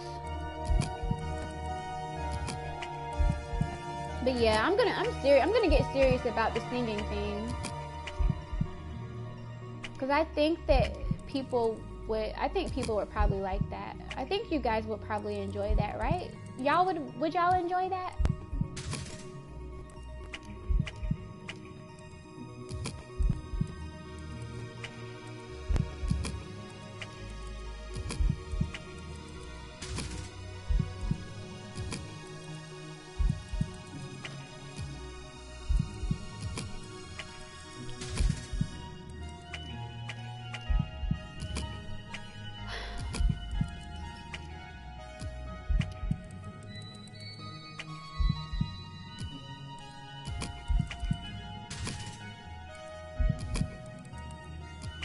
I like mind bender games. I'm not one of those, I don't even know if you could consider me a gamer, but I don't like playing the games that the guys play, like Fallout and all the military fighting and Call of Duty. I like girly stuff, and I like mind bender games. Like I'm trying to solve a puzzle. Yeah, I know, CG3, you're a conversationalist. That's why I enjoy you so much. Because conversationalists, I tend to think that a lot of conversationalists that I have met, at least, they're very open-minded. And they're less judgmental.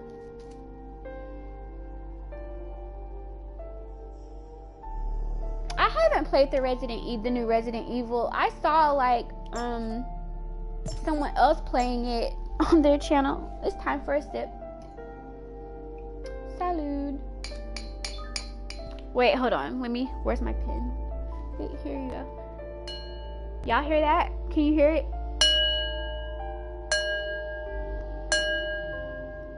Okay. It's real crystal right there, honey.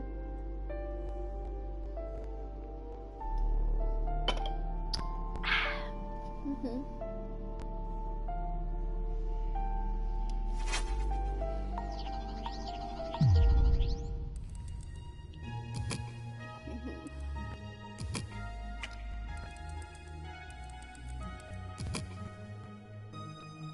Yeah, I like to figure things out. It's like being in a predicament or a predicament bondage.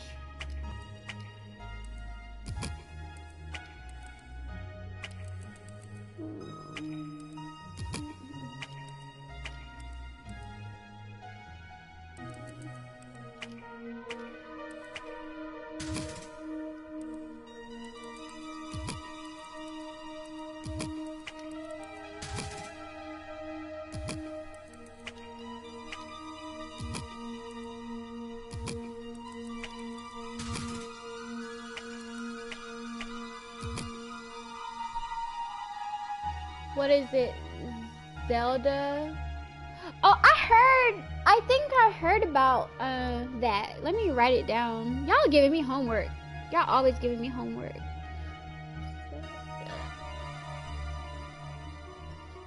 Now, after I finish this stream, I'm gonna go to the PlayStation store and just like see what's on sale first, and then after that, I'm gonna buy some more games.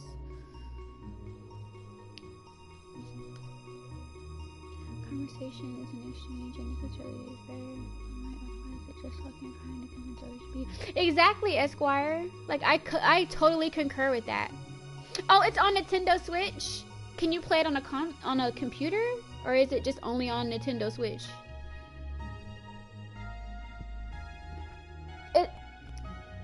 I can get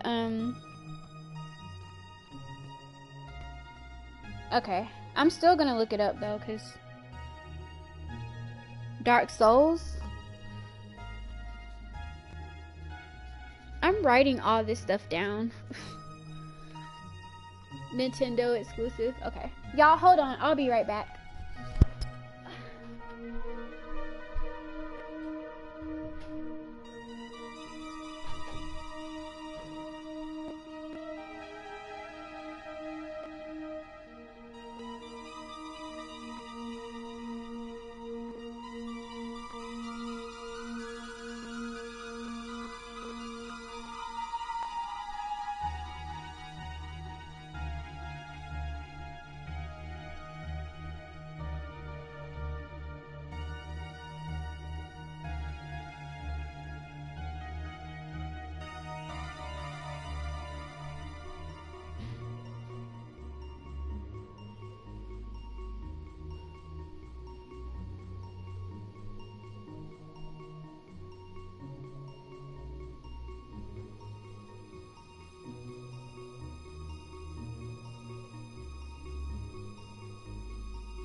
What are y'all saying in the chat?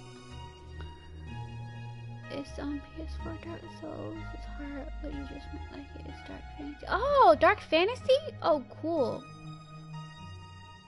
Monkey Ball?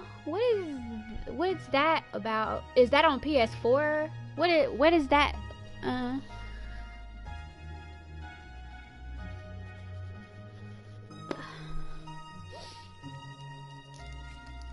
Oh, I'm so glad I got that off my chest earlier.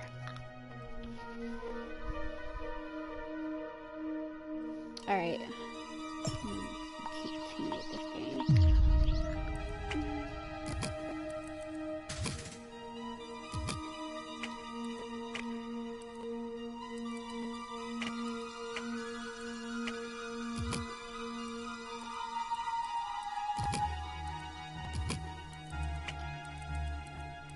I thought about doing prank phone calls on my channel too, to like, you know, family and friends. Oh shoot, I didn't even do that. I used to do prank phone calls when I was a teenager because I wasn't allowed to watch TV. So that's one of the ways that I used to entertain myself.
Time for a sip.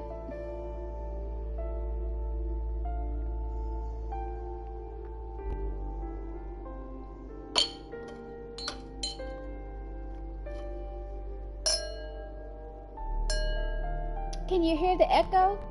Can you hear the echo?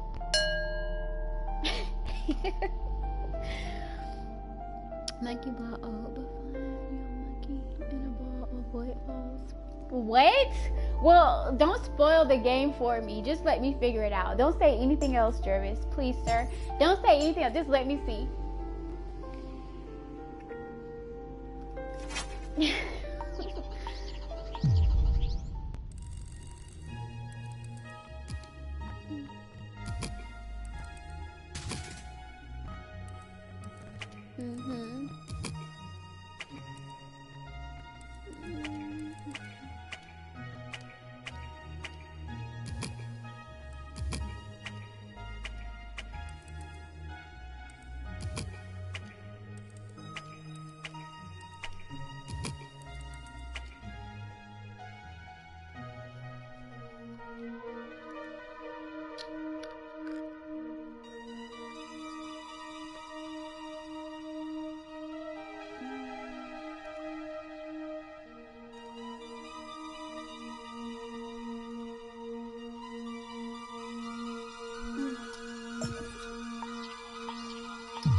Oh, my matrix.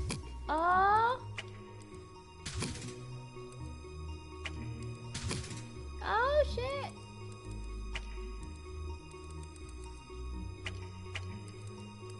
Check me out. Let me not, like, talk shit right now. Because I could totally, like, lose this at any given. Oh, see? That's what I'm talking about. I celebrated way too quick. Now I'm fucking up.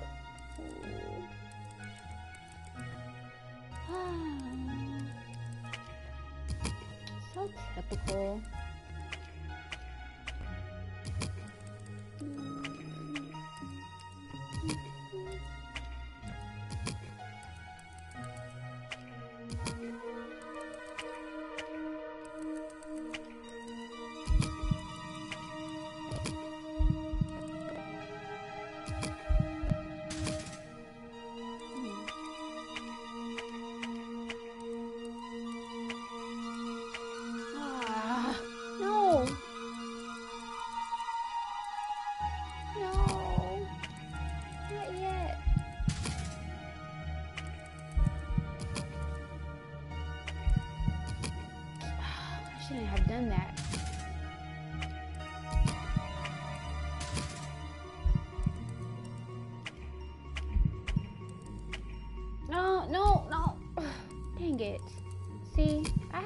For that piece.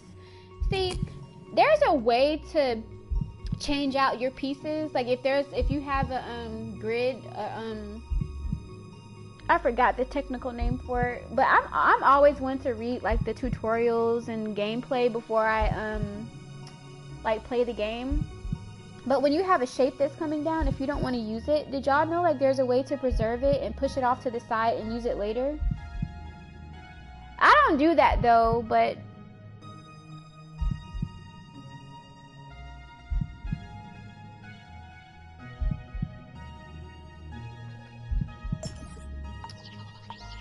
I didn't know that. Well, I mean, this is like honestly my first time playing this game. Because my aunt and uncle had this game in their cafe. Because my aunt and uncle, like, back when I was like a little girl, they owned their own cafe. And they had like pool tables and club night. And they had these arcade machines and stuff. And they had Tetris. They had this little thing where you could play like Tetris. And they had like Pac-Man and all the old games and stuff. But I never played this is my first time playing Tetris, y'all. You're a Tetris king? Oh, really? Hey, CG3, did you know that you could give your... I'm pretty sure you already did, but did you know that you could give your remote. If you're like in a gameplay party, you can give your remote to someone so they can play your game as you. Aquatishi, hello. Never saw you on my channel before, but welcome.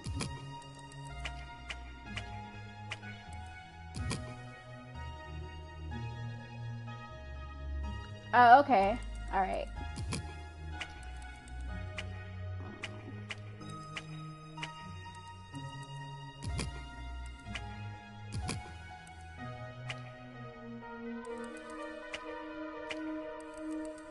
Yeah, I really want to go to the gaming expo for South by Southwest. I think most people are mainly interested in the music, but South by Southwest isn't just, it doesn't just cater to the interest of music. It's also about film and tech, a lot of tech stuff, a lot of tech conventions and tech speaker events. What'd you say? Does this version offer head-to-head like the old?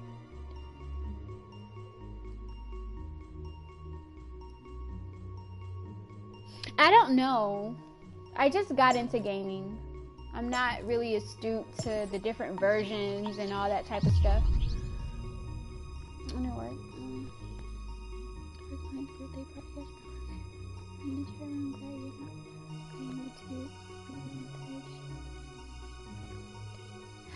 Okay, Esquire, thank you so much for coming. I'm glad that you were able to be here, and thank you for supporting my channel and giving me those words of encouragement. I appreciate it, and I hope you have a productive time at work.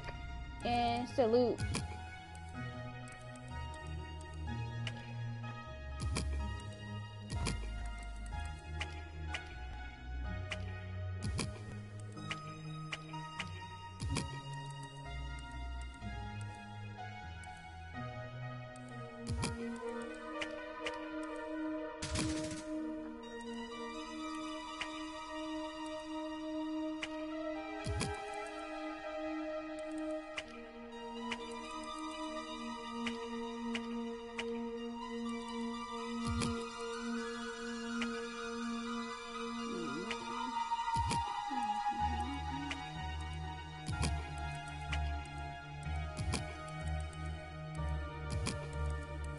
Why am I still trying to...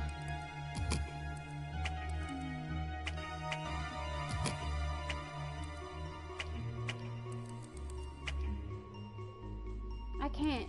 Okay.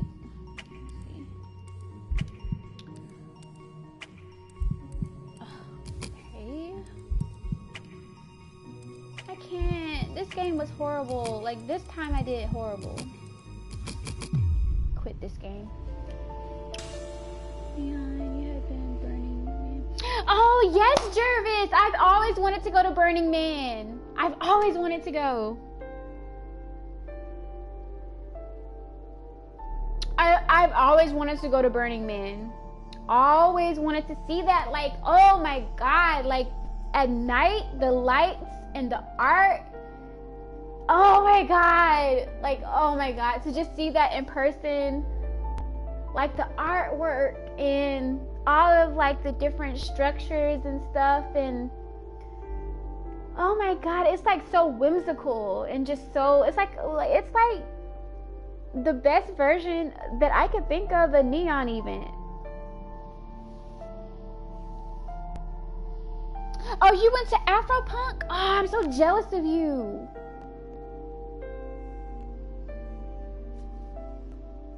Aww. I'm jealous. I always wanted to go to Afropunk. It's time for a sip.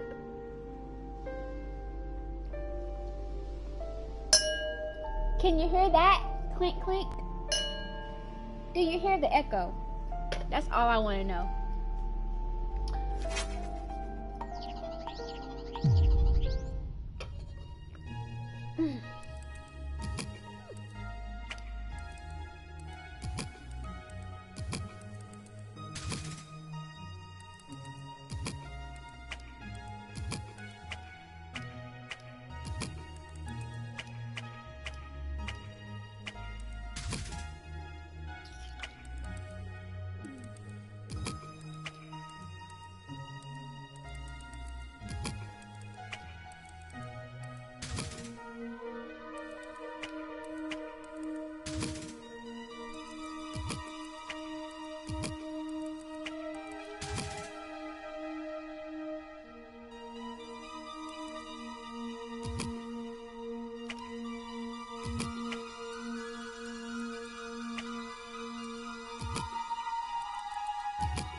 messed up. I gotta fix that.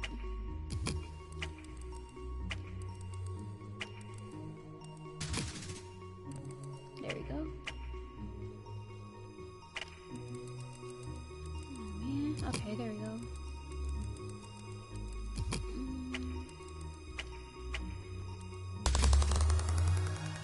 Come to Brooklyn this summer. Oh, when is the Afro? When do they usually have it?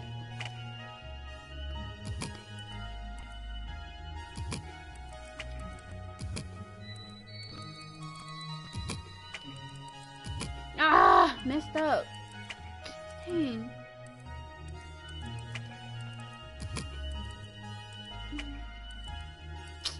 Man, look at this. Isn't this so sad? Like, I can't.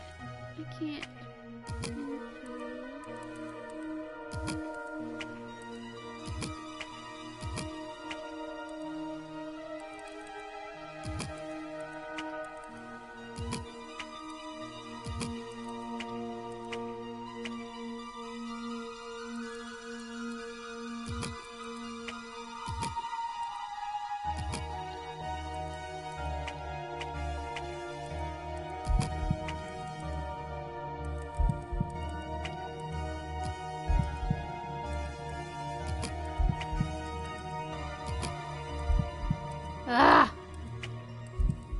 the heartbeat doesn't help. This heartbeat got me nervous. Y'all hear the heartbeat? When it starts getting to the top, that's when you can hear the heart beating. Ah, yeah. I'll be right back, y'all. Hold on.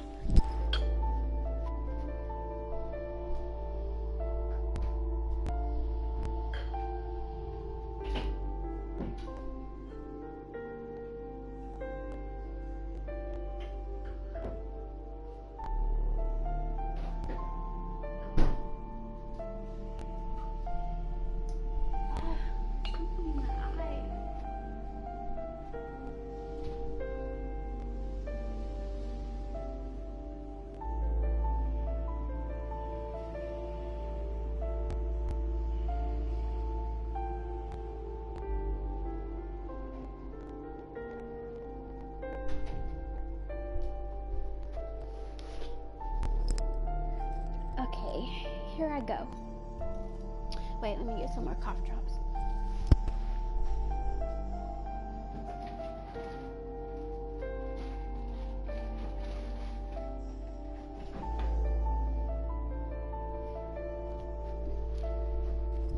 Y'all, I was looking out of my window and I just saw this huge ass drone fly by. It's like people don't even follow policy. It's like we're not supposed to have drones over here. And I'm talking about this drone, but you know what? It probably wasn't a resident who had it. It was probably some sort of like experiment going on, because that drone almost looked like, I almost confused it with the airplane. It was so big. August. Oh yeah, it is in August. My birthday is in August. August. Where's my chapstick? Oh, here it is.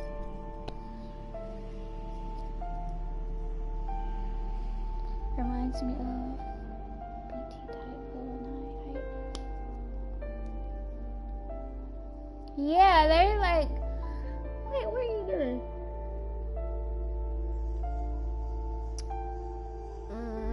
This tastes so good.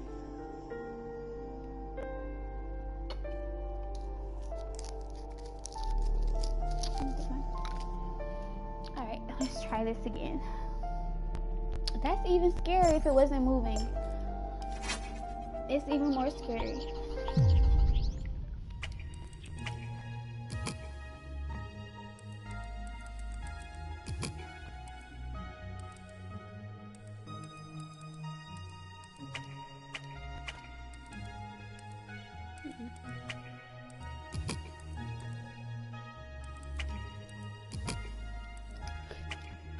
Ooh, excuse me. First burp, gotta get my Alan Roger Curry on. Ooh, second burp.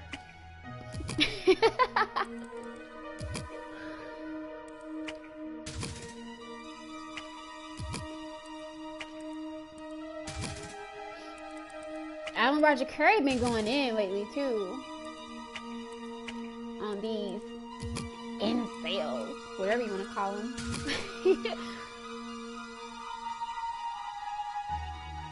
Yeah, Cortez Smith. It's like it was watching you, huh?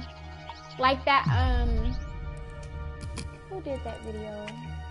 That one rapper named, what is his name? There was a rapper who did a video where there were drones chasing him and he couldn't escape the drones. So I think eventually the drones ended up killing him. Cause remember like in that movie, The First Purge, how the drones were killing the men while they were out trying to like get their thing together so they could go fight. It was in the music video, that's what happened. But this music video came out back in a long time ago, long before the first Purge movie came out. Who was it? Who is that rapper? What is his name? Why can't I think of his name right now? What is his name? He did that song with Chris Brown called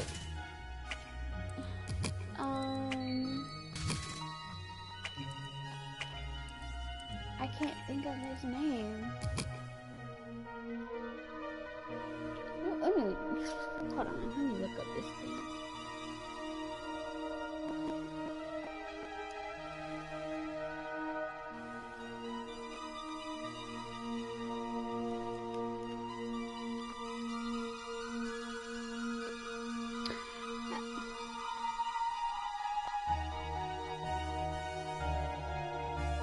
Think of his name. Why can't I think of his name? Killing people in several old movies. Yeah, I am by Air Force Base. It's like an Air Force / Army base. But I live next to an airfield too.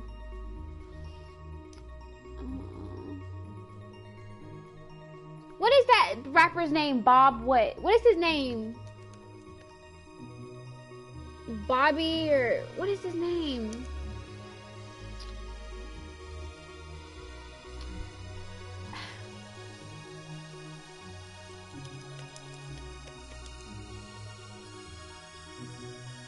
I can't.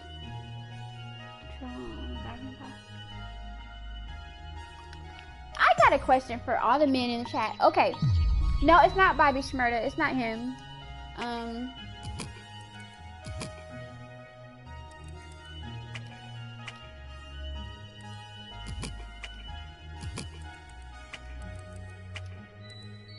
B.O.B. Yes, B.O.B. B.O.B. Why did I keep thinking his name was confusing him with the name Bobby?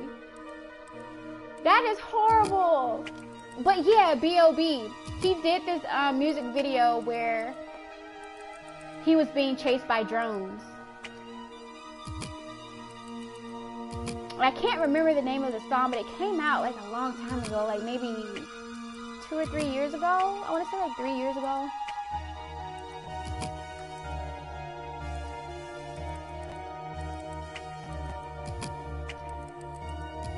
I didn't mean to do that. Dang, man. Didn't get right.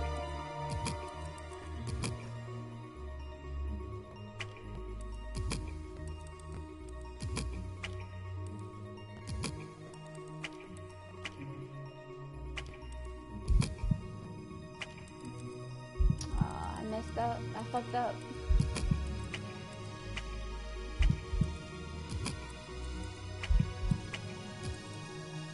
Yeah, I messed this game up. It ain't gonna work. It ain't gonna work.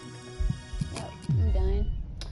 But yeah, B.O.B. he made that, there is a drone gun. Yes! Yeah, they shoot you. That's exactly who, I know that you saw, the first Purge, Jervis. That's what happened in the first Purge movie. The one that came out just now last year. They were chasing those men and they got out of the car.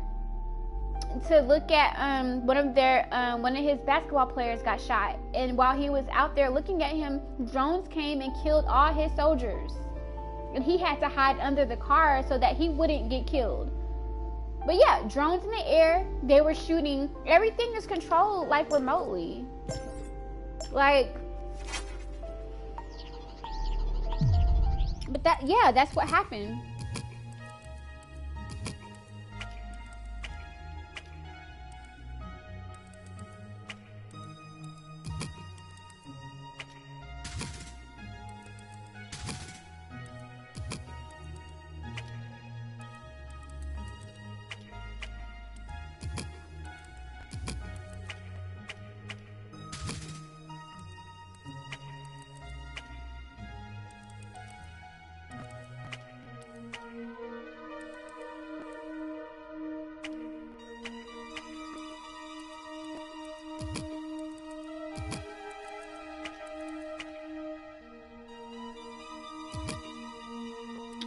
That up. I wish I could change the color of the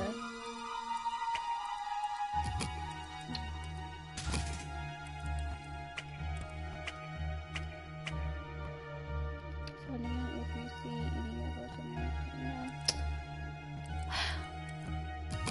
see, Jervis, I don't think those were UFOs. I just think we all know they were drones. Drones look a certain way in my neighborhood.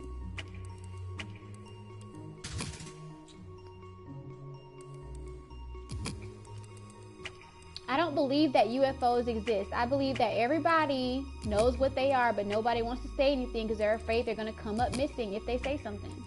And I get it. But ain't no such thing as a UFO. People know what stuff is. But you can only say so much. You can only say so much.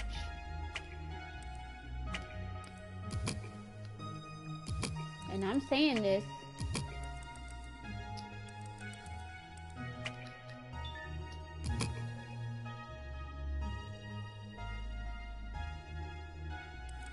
I mean, the government makes a lot of announcements, I think, in their movies too. Like, even with the first Purge, they announced the presidential alerts in that movie. Now there's going to come a point in time where people are going to be receiving presidential alerts for national emergencies on their phone. They made that announcement in that movie, and shortly after, we got our first one. And it happened live on YouTube. I was on a live stream.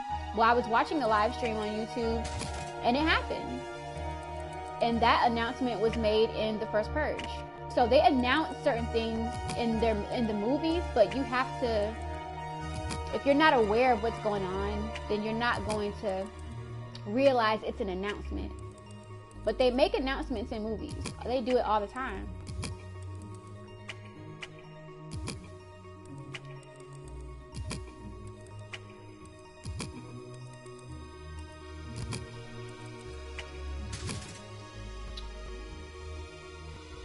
And video games, right.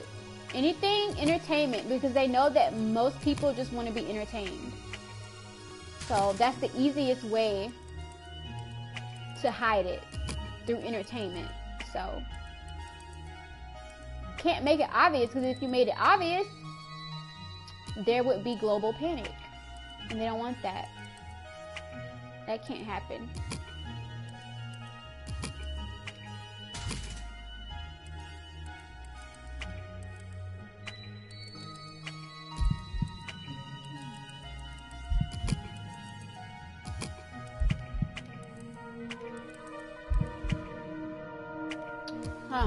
Gotta get my ARC on. It's time for a sip.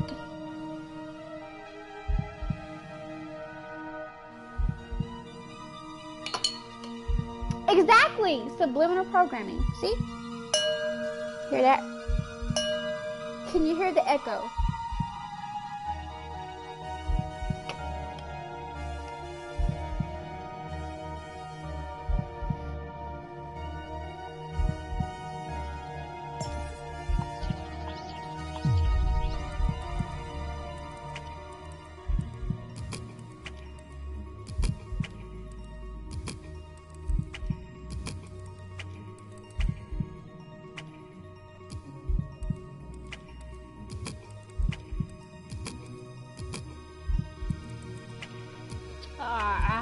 No.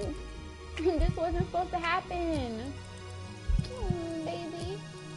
No, booby. Too bad. Air Force bases and UFOs go hand in hand. Yeah, they do.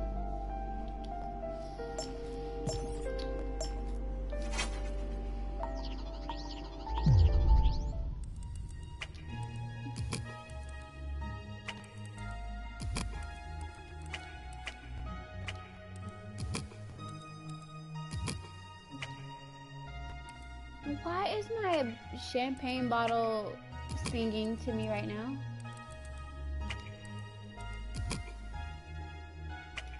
I hope this shit don't explode in my face. I should probably, hold on, let me. Okay.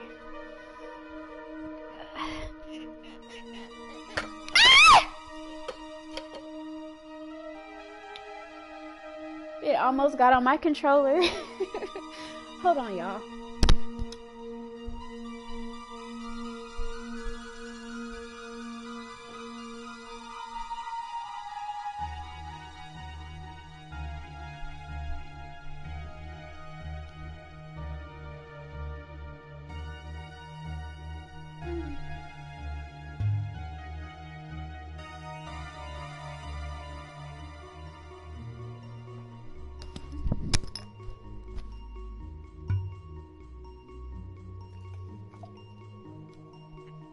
No, I just had to pour. I had to get a refill. Hold on.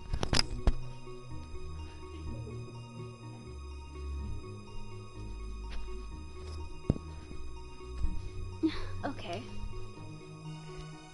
Sorry about that. I'm sorry I had to scream in y'all's ear. I thought my controller was gonna get champagne on it, so. Deep impact. Well, you said deep impact. I'm thinking about something else. I'm not thinking about drones. Just saying. No.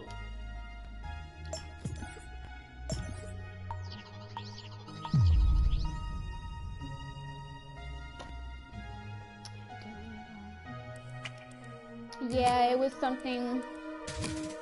It was something else. Jervis.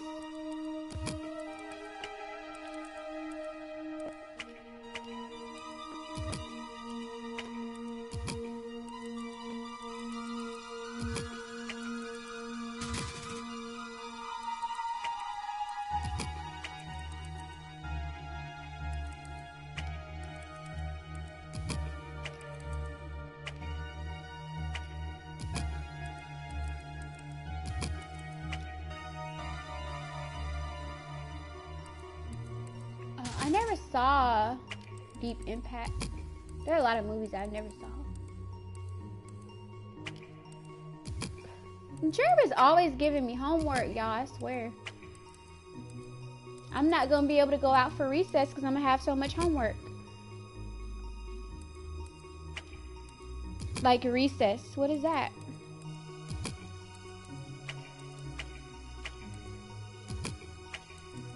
I need playtime too.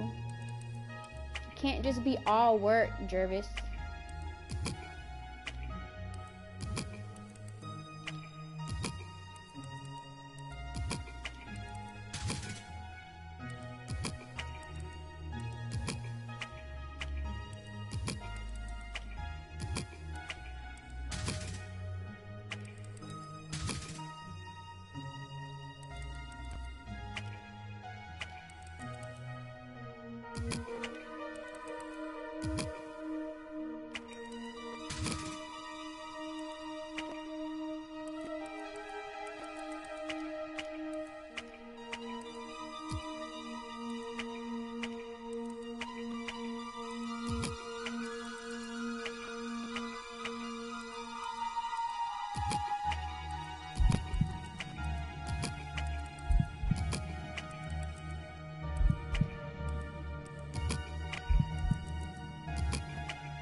that note, it's time for a sip.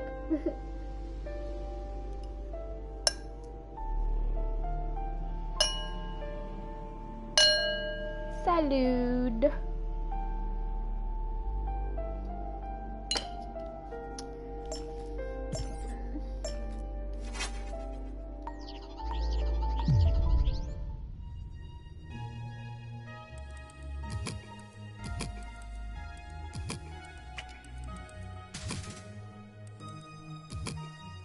No sex.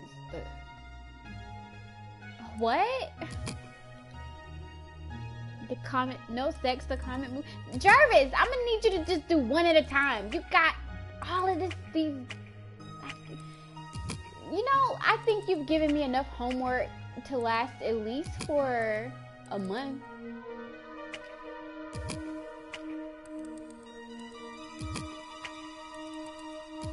You always giving homework. You don't even give me enough time to finish the first reference before you just, but you know, that's good. That's fine. I'm not complaining. You know, I'm not complaining. You're good. I'm not complaining. Let me shut up.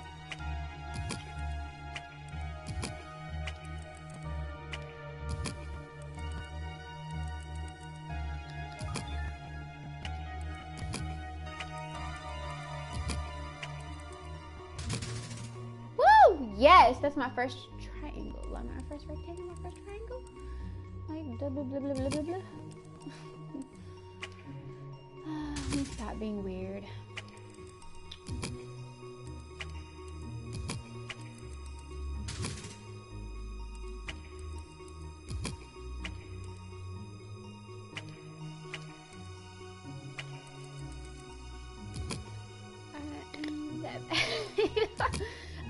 Clearly.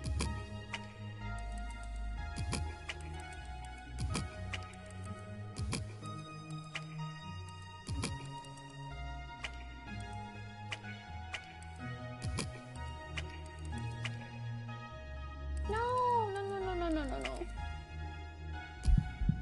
See, I just messed that whole entire thing up. Oh, shit.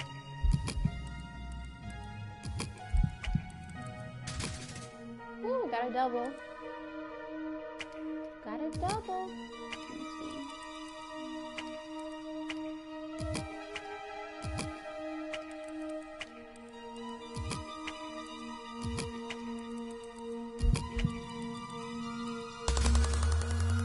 Oh yes, baby, oh yes.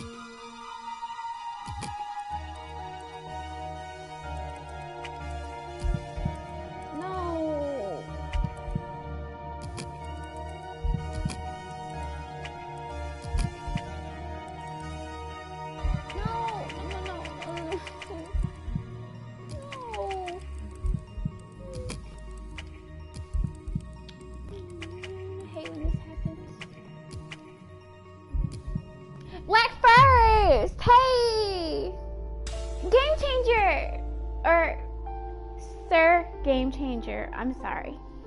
You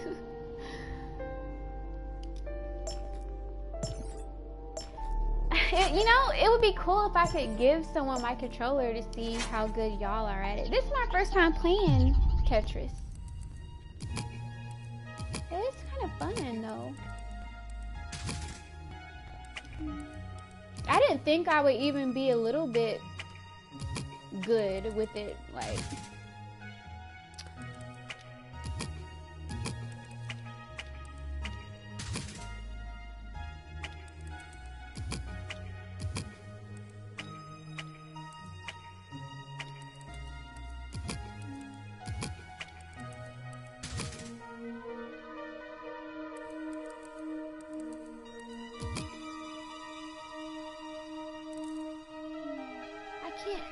They should see. This is how. See, y'all. Look. Did y'all just see that? Like, see, this is how they mess with you. They made the. You know how, like, when you have a eon thingy that's coming down, how it highlights the outline at the bottom so you know where to place it. They made it the same color as the grid. That's how they mess with you. That's how. See. That's what you call cheating. Why couldn't they have made it like a neon pink color or something like that? I'll be right back, y'all. I'll be right back.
Everything.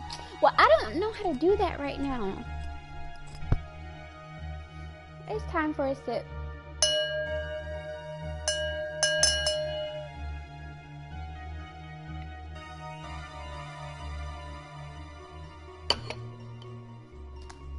Okay, here we go. Wait, hold on. One more cough drop. Let me get my cough drop. Okay, there you go.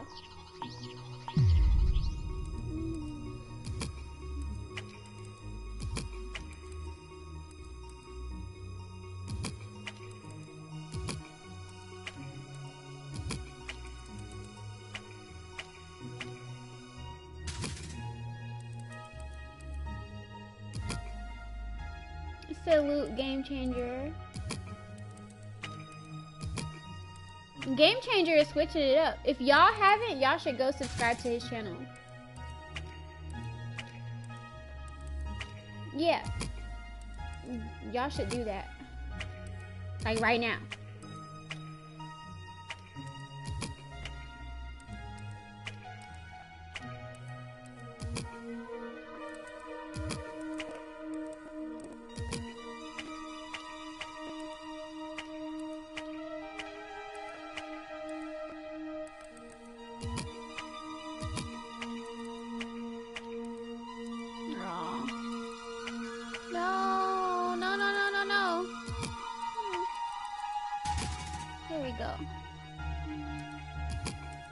Very good.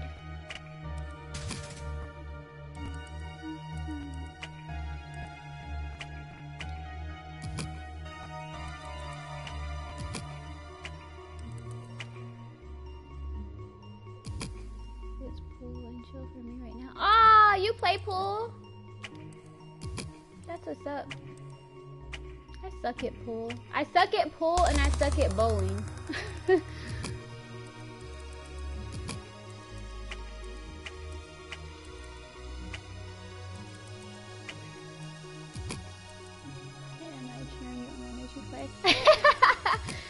That's a good thing. You should be. I think that's cool. It means you're into it. I try to do it to have fun because like this, I don't think there's a lot of people on YouTube playing Tetris, and not unless they're experts at it. I just wanted to have fun and sip on some bubbly. Some bubbly. No.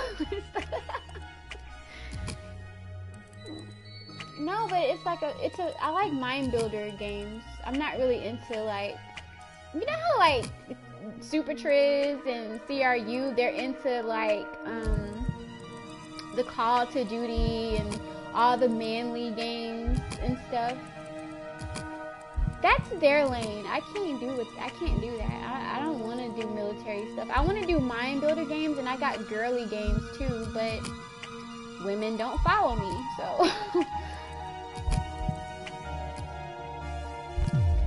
But, you know, like, also, it's just an opportunity to have conversation with you guys, so it's cool. I appreciate it either way. Some bubbly. listen to some Michael Bubbly. No, let me stop. Let me stop.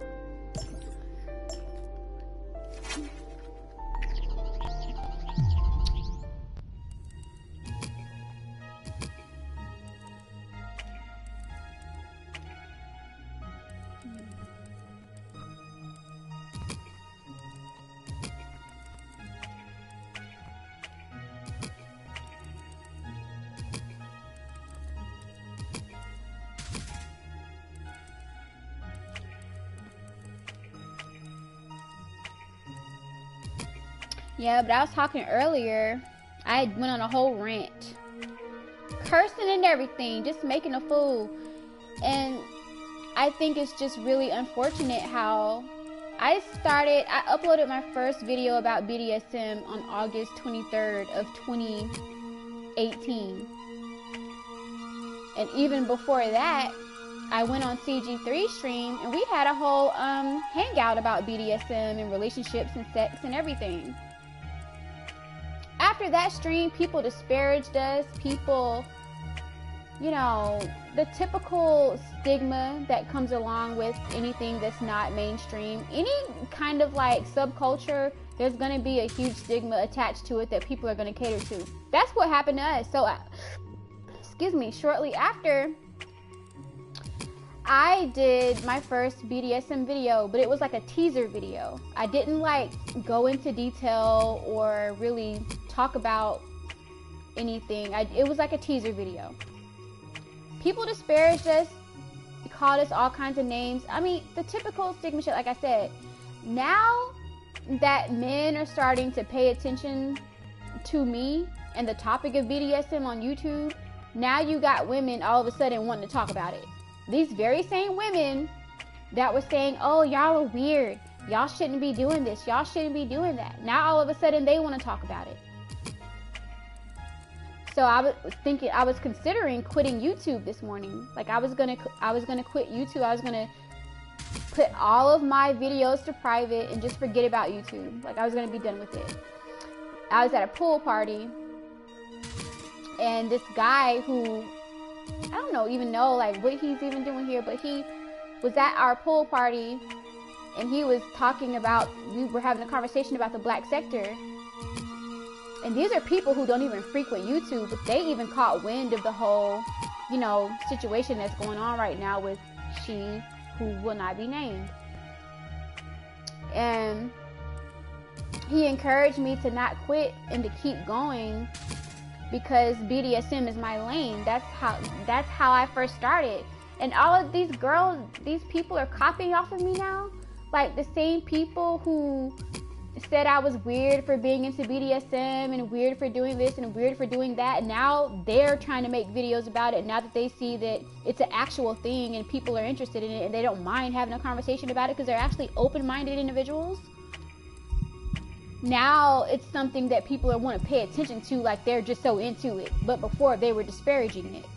And it's like, dude.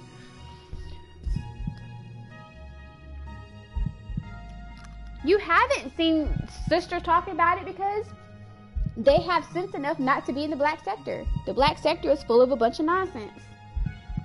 There are sisters who talk about it on YouTube. I mean, very few.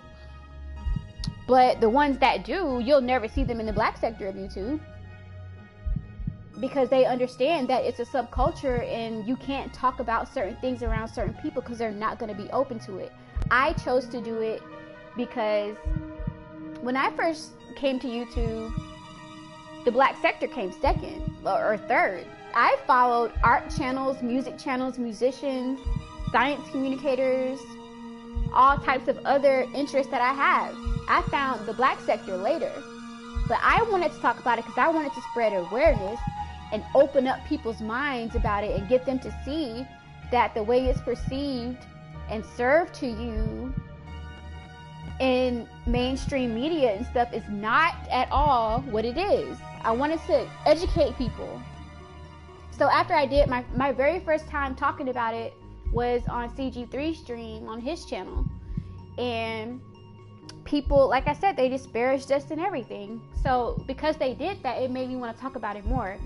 Because it made me want to get people to see that 0 Shades of Grey is not BDSM. That's something else. So, yeah, it's just like so ironic how now all of a sudden people want to talk about it and act like they've been into it when they were the main ones disparaging it. But anyway, I was going to quit YouTube this morning. I was going to delete all my videos, set everything to private. I even cried about it for a little bit because I just got so like bothered. Because I'm tired of getting attacked in chat rooms. I'm tired of getting hate email. And I was tired. I started crying and I just went on this whole like, you know, emotional rant or whatever. And like, my friend had to calm me down. But after the talk and after everything was said and done, I just was like, I had a whole like change of heart, and I'm not going to stop talking about it. I'm going to go harder in the paint. I was the first person to start talking about BDSM, just so y'all know. Now everybody wants to start doing it. And it's always the smaller channels who people try to mimic or mirror. I'm getting bothered all over again. But anyway.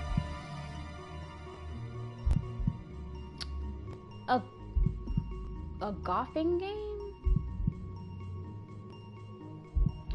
I don't have any golfing games. Do you still play pinball games? I have some pinball games.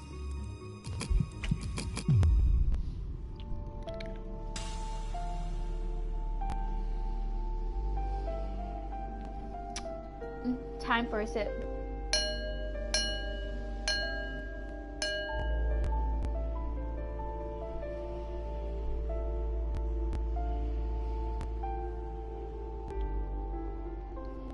Yeah, I think of crying as not a weakness, but a way to just get it out of me and be clean and just cleanse myself. Like, if I can cry, to me, crying is a way of cleansing and getting all the stuff out of me that's holding me back.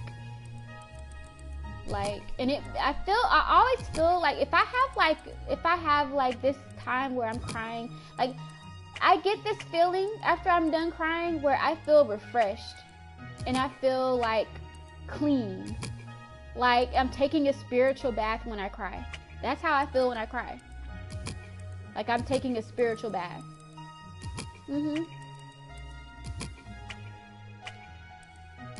That's how I feel.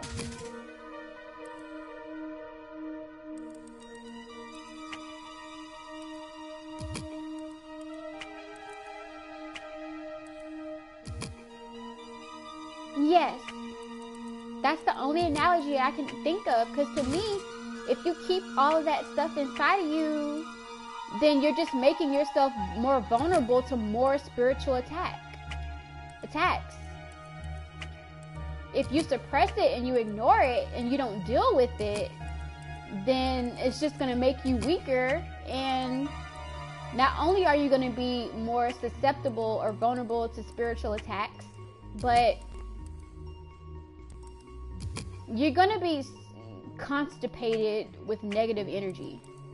Your spirit is going to be constipated with negative energy. So all of that stuff is going to just sit inside of you. And like a cancer, it's going to grow and grow and grow and grow. So now when you need to be productive, you can't be productive because you've been holding all of this shit, sorry to curse, inside of you. And you haven't released it. Like, I'll give you an example. Do you know what happens to someone when they don't go to the bathroom? If you don't go to the bathroom when you're supposed to, you get sick and your body suffers from it. It's the same thing spiritually. If you can't cleanse yourself, a part of spiritual cleansing to me, and this is just how I view it from my own experience, is releasing negative emotions and expressing positive emotions and feelings. If you can express it and release it, you can open yourself up to space for other things to happen. But if you hold it inside, it's like it just continues to grow and you don't get a break from it. So now you have to, does that make sense? Do you get what I'm saying?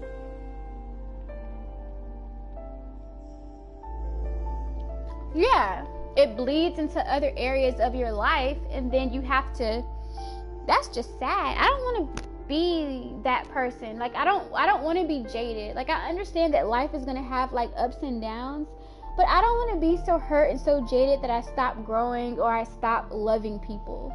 You know, like, I just don't want to have a black heart. Hi, Raiders 48 Gates. Thank you for coming. I am a COD man. What is that, Jervis? What do you mean?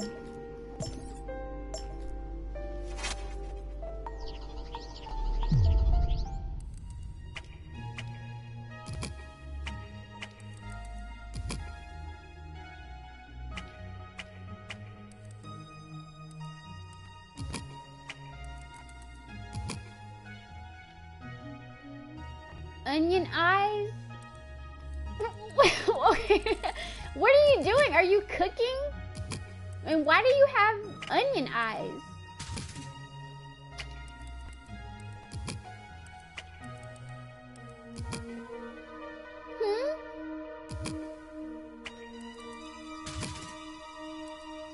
Why do you have onion eyes? You been cooking? And what you cooking? I want some because I'm hungry.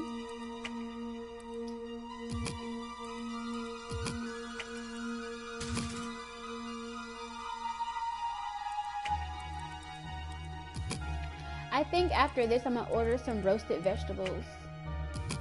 Because I cooked some, I'm trying to, okay, so I met this person,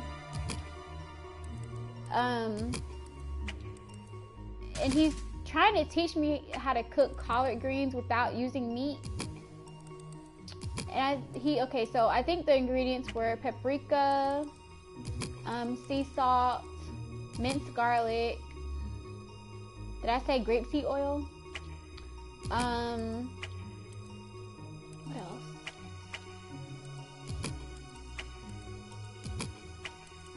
Because y'all know I'm not really a big meat eater. And it's not because I have vegetarian tendencies. I don't believe in all that vegetarian, vegan stuff, because even vegetables can be tainted. I just believe in healthy eating. Like, how was your food cultivated? What type of fertilizer did they use? You know, was the soil clean? Was it dirty? Because, you know, they talk about like pescatarianism and stuff, but if you're a pescatarian, I'm not, you know, do you ever think about where all the runoff from the hospitals go?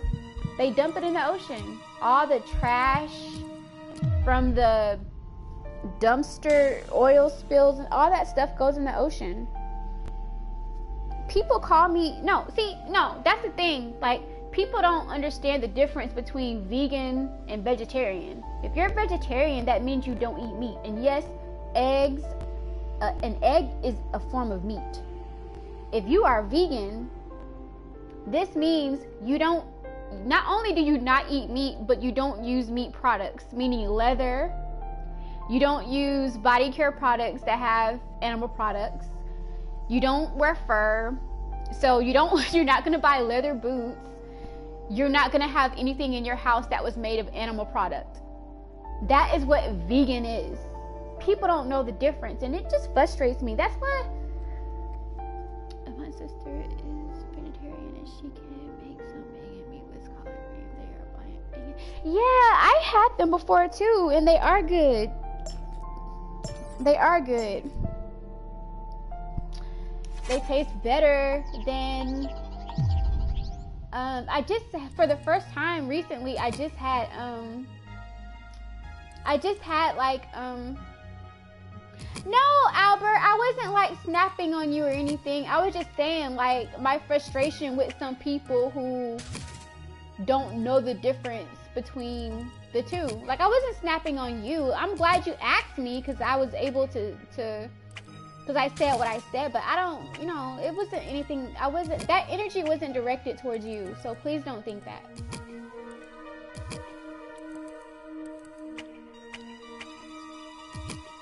But yeah, I mean, Tony Garrison, salute, salute, salute. What's up?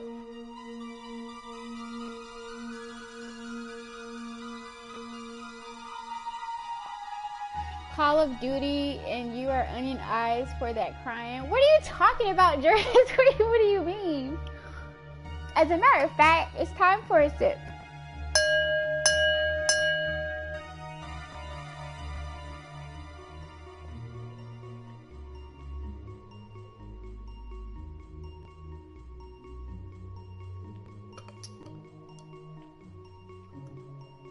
Exactly, Black First. Yeah, yeah. I think with vegans, it's more of a lifestyle, and then with vegetarians, it has more so to do with diet. So yeah. But yeah, like people always ask me, "Oh, you must be," and I'm like, yeah. I mean, I think I have vegan or not vegan, but vegetarian tendencies, but I've never really been a big meat eater anyway. Like, I just don't like to eat meat. I just never was a fan of eating meat. Like, I'm gonna tell y'all something. Like me, when I was a little girl, I always got whoopings because it took me so long to eat my food. Like, I would be the last child at the table eating, and my family would have to put the belt on me to get me to finish my food and eat. It's like, hurry up and finish your food. And then I would go in the bathroom and throw it all up because I don't like meat. That's what I used to do. I used to give them a hard time on purpose because I thought that it would change their way of dealing with me. And eventually they did. They're like, okay, she just doesn't like meat, y'all. We shouldn't we're trying to force this down her throat. So at least my family had sense enough to change it, my diet. They changed my diet because they just saw that I wasn't, I didn't like meat. But the men in my family, they hunted for meat. They hunted squirrel, deer, raccoon. They fished. They would take us to the beach and they hunt for crab legs and mussels and shrimp and all that type of stuff. But yeah, it was more for me, I just was never into meat. And I don't know, I don't have a reason why. I don't remember why I wasn't into meat. I don't remember what made me just oh, I don't want to eat that, it's meat. But it just wasn't something that that I ever found appetizing. Yeah, this game sucked. I totally blew this time. But yeah, I mean, I was never really into meat like that. And that's why I miss my grandmother, because whenever I would go to her house, my parents would drop me off at her house, she'd be cooking or whatever. And when she would cook for us, she knew that I didn't like meat, so she would just allow me to have vegetables. And she wouldn't try to force me to eat meat. She just was like, here baby, have some cornbread and collard greens or some cornbread, and she would cook it and she wouldn't force me to eat it. She just, I miss her.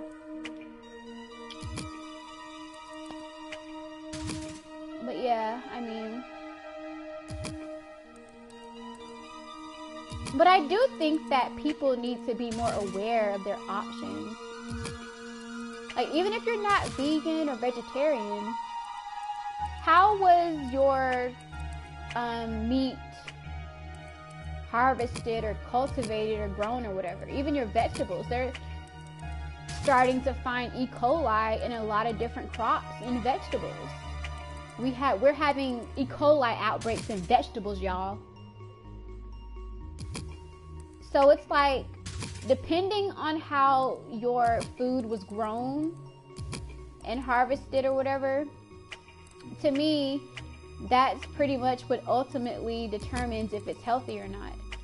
Because you can eat some meat and it be more healthier than the vegetables if the vegetables were grown with human fecal matter or fertilized with human fecal matter, which is what they're doing now. Fertilizing vegetables with human feces. Yes, I said it.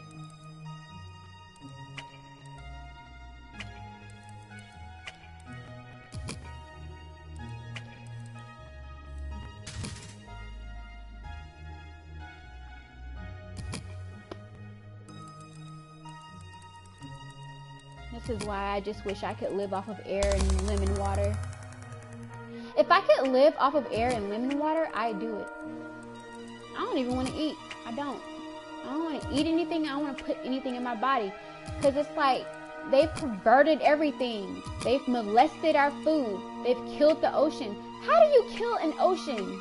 How do you kill an entire ocean, huh? How do you do that? So, you know, I just gotten to the point where I don't even want to eat. I don't even want to eat.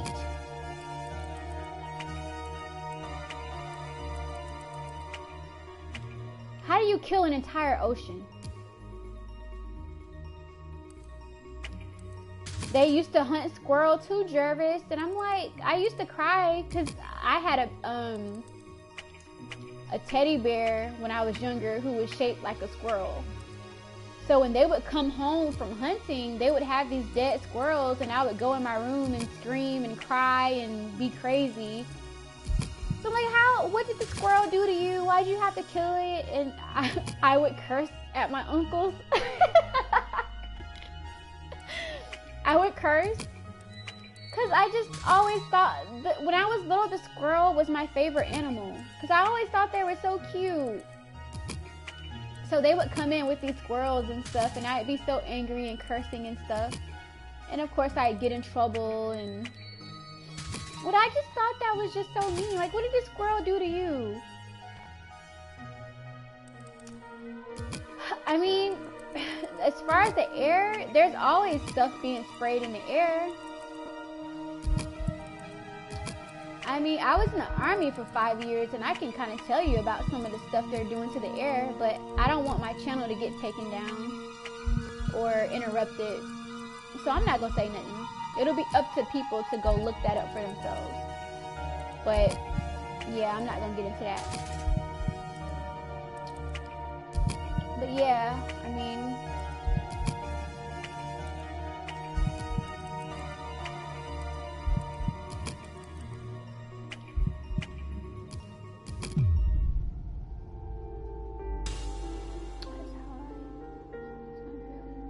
yeah, I don't even want to eat.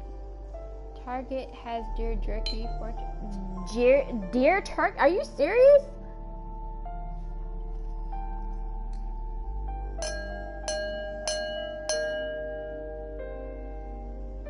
The Happening? No, I never saw that.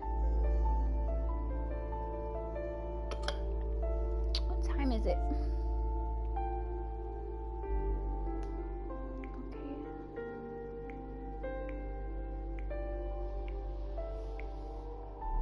I don't know how long I'm gonna go on a ramble. I'm just, Japan has poop.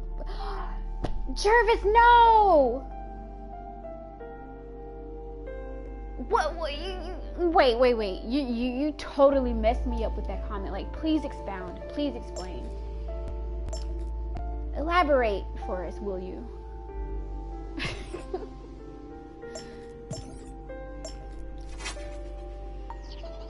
That is just, wait a minute.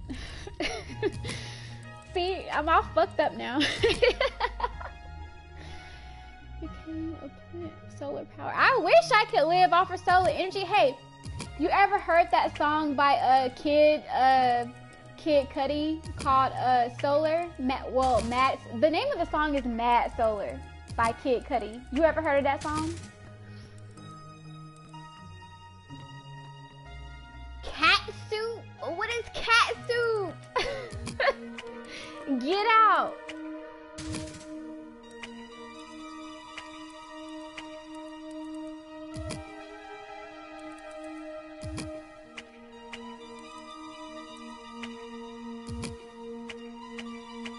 He said cat soup. Like, what the?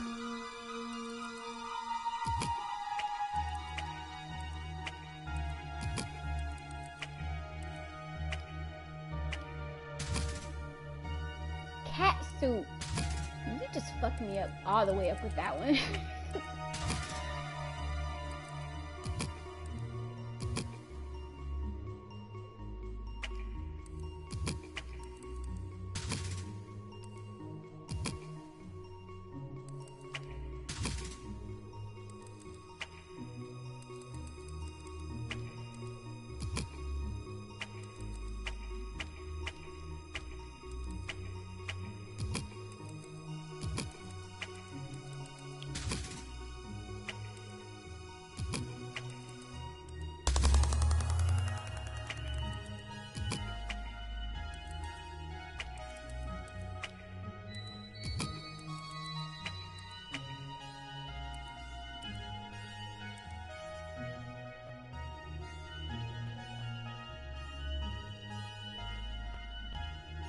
Yes, Cortez. I was trying to tell somebody this, like, as far as cleanliness is concerned. Like, I know in the South, when it comes to being clean, we don't play that. Like, you walk into somebody's house, it smells a certain way. You don't eat their food or drink their water or drink their anything. Like,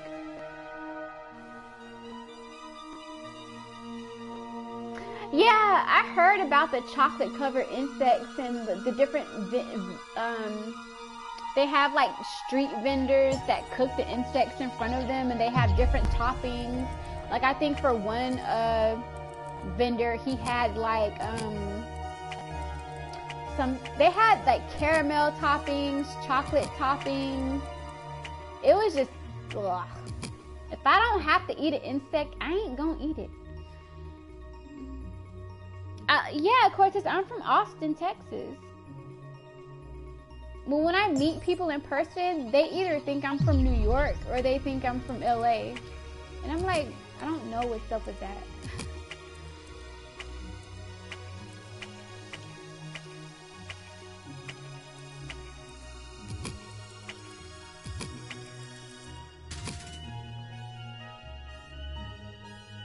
Alright, y'all.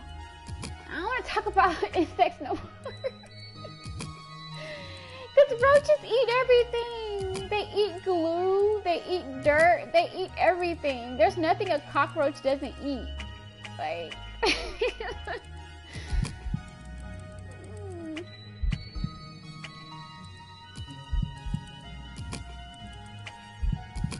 no, I messed up. I just messed up my whole game thinking about bugs. Yeah, I'm from Austin, Texas. See the Indiana Jones.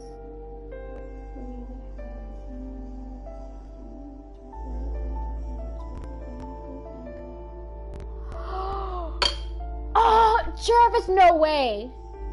No way. Wait, hold on, y'all. Did you? That is so gross.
Okay, I'm back. What are y'all saying in the chat?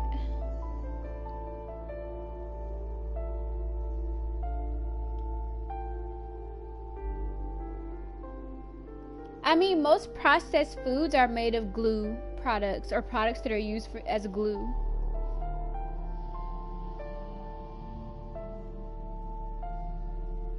It's glue. That's why it's called gluten. It's called gluten for a reason. They use bonding products to make snacks and to make shit, so that's why they call it gluten.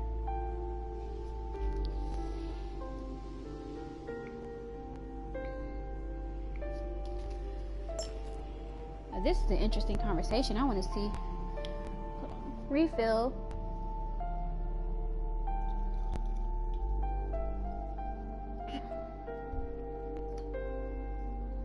Salud.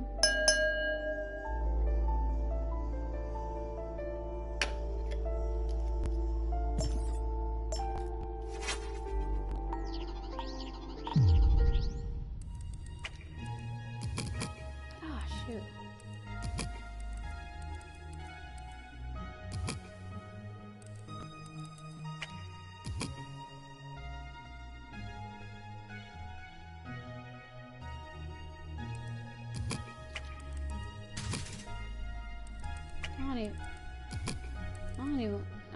think about that. Like, most animals eat their fecal matter and vomit. That's one of the reasons why, as a child, I never really was really fond of meat.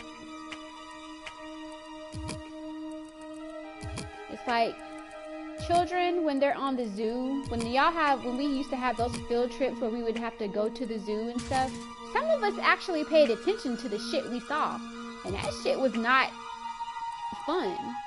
Watching animals eat their own fecal matter and vomit, why the hell would I want to eat meat after that? Like, no thank you, just give me air and lemon water, or some spinach and pumpkin seeds.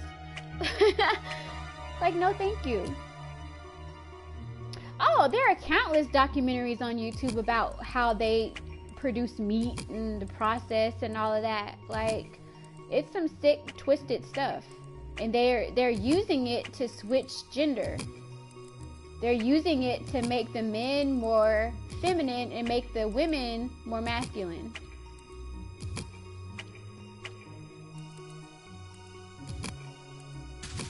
So they have weaponized it. I mean, I know y'all already knew about that, but I'm just saying, like,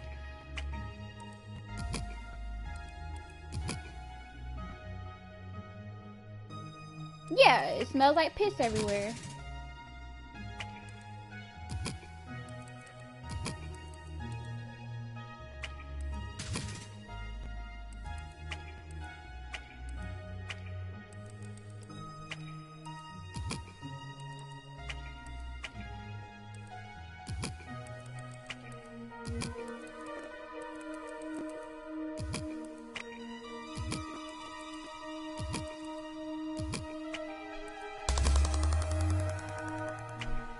Level up.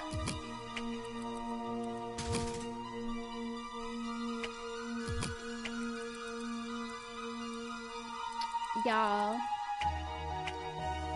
that's why I'm not fond of meat, because every time I see meat or smell it, that's what I think about. That shit was fucking traumatic. They shouldn't put kids through that shit. Watching them animals crap everywhere and then eat their own vomit and fecal matter.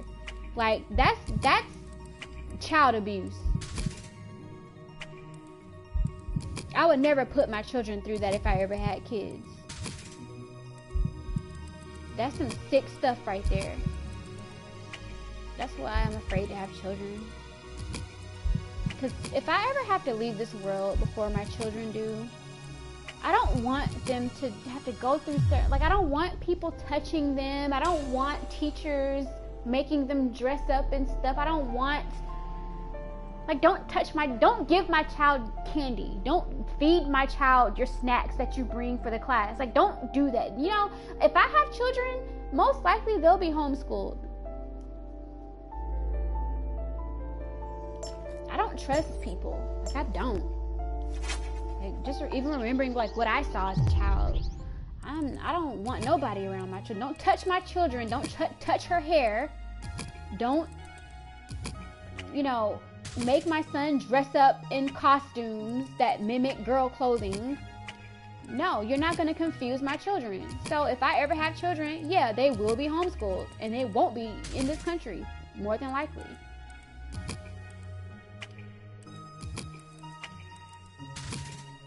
Do not touch my child.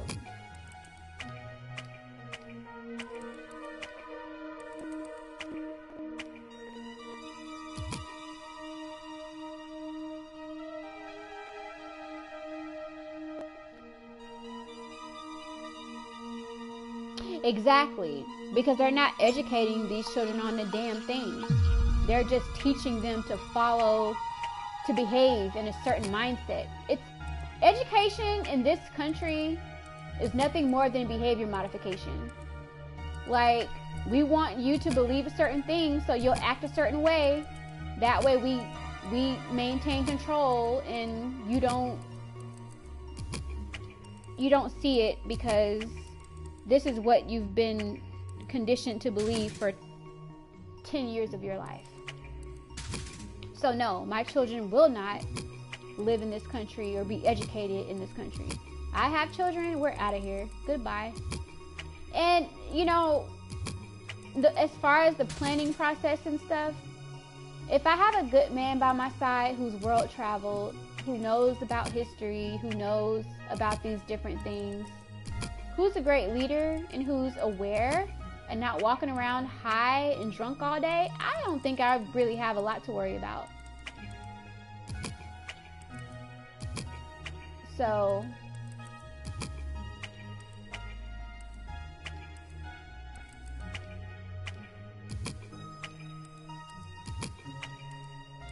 it's just sick, man.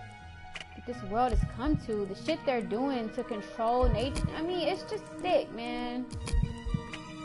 Like, I'm thinking to myself, like, why should I have children? Why should I bring a child into this chaos and madness?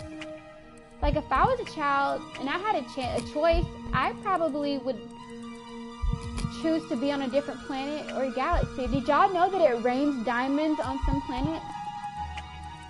Who is that? Simply Deep? Hey, Simply Deep.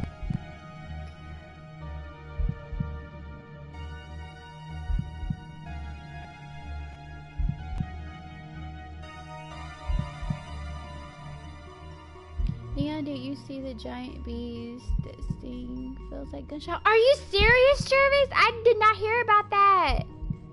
What is that all about?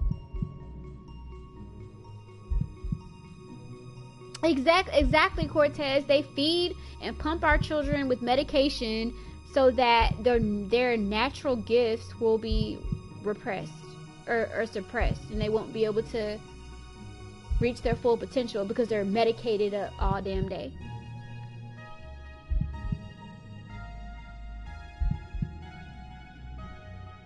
No, Simply Deep. I'm playing it on my PS4. As a matter of fact, y'all, please hold on. I'll be back.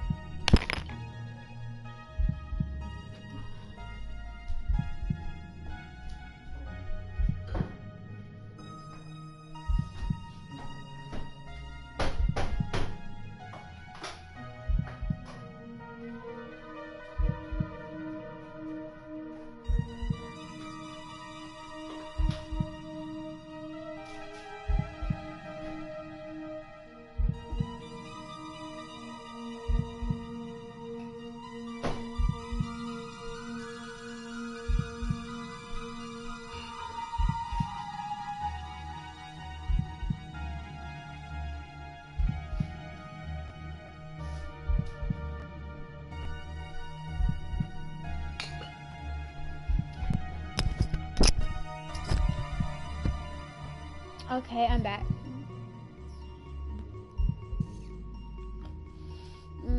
I'm sorry. Let me swallow this.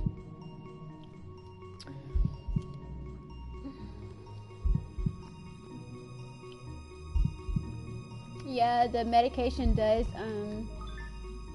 it kills testosterone. And I'm thinking about, like, even people who eat seafood. You're eating medication.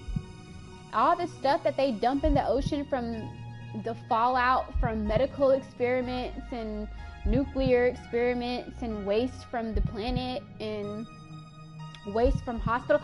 Think about all of the experiments they're doing in hospitals, all the waste from hospitals, the biomedical waste, the human waste, the waste from all that stuff. All of it is being dumped into the ocean. When you eat seafood, they're like the roaches of the earth. Their job is to clean up the ocean. They clean the ocean, so they're eating all of this stuff. When you eat seafood, that's what you're eating. This is why I don't even want to eat any damn thing. I'd rather just live. If I could live off of air, fire, and lemon water, I'd just live off of that. Like, I'm good off food.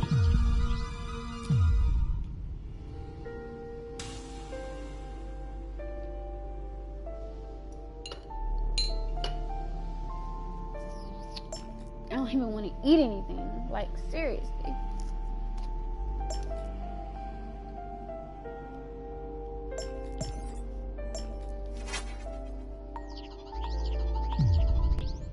There's a planet. There's a diamond. Yeah. It rains diamonds on some planets.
sucked.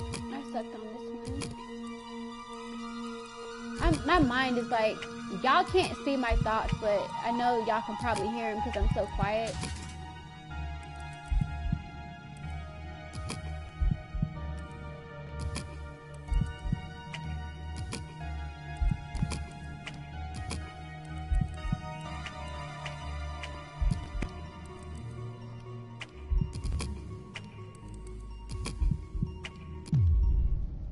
What are y'all saying?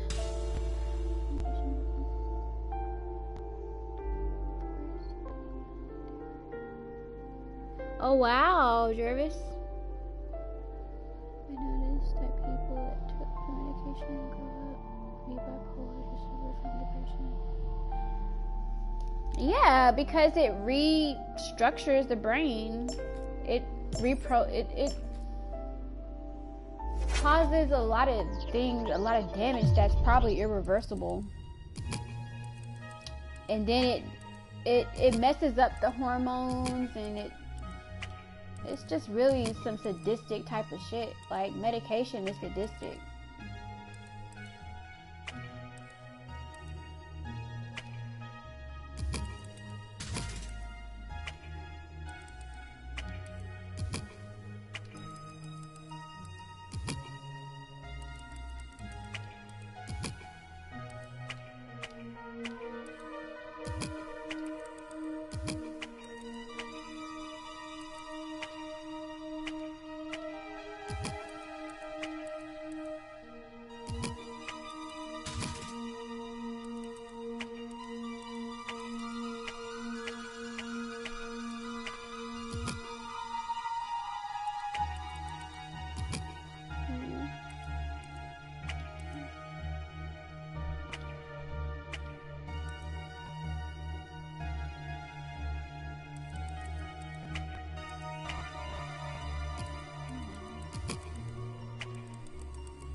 Messed up this whole thing. I had a chance. I just messed it all up.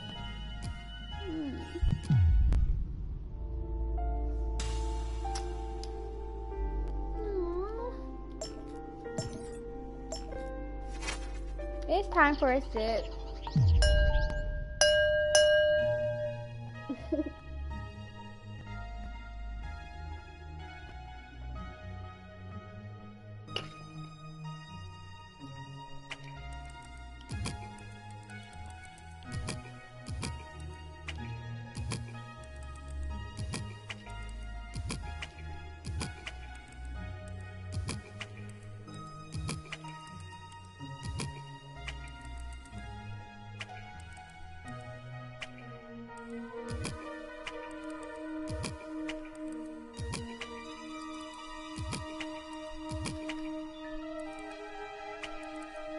No! Leave me alone.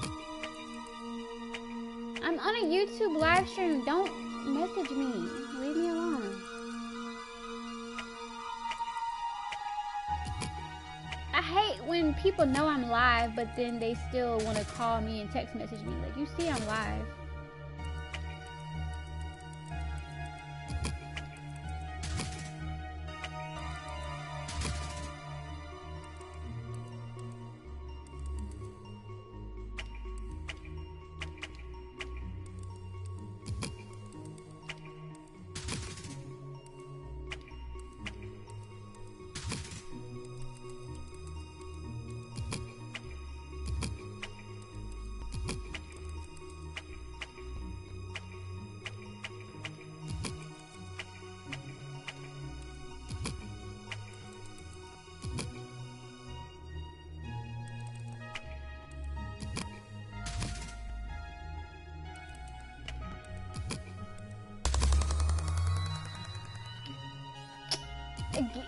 Sir, please.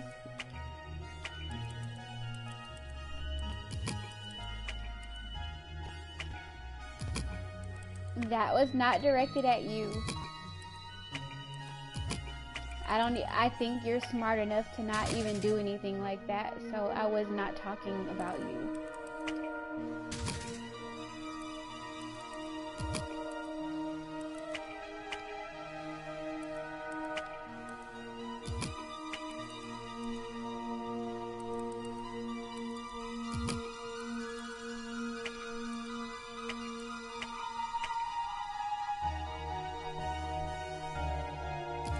Thank you, sir. Game changer.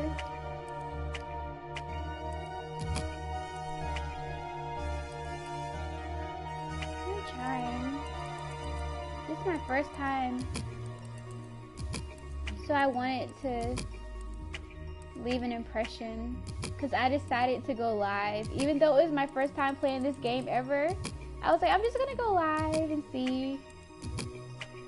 And I even did a lot better than what I thought I would do, so. But I am about to shut it down here in a few.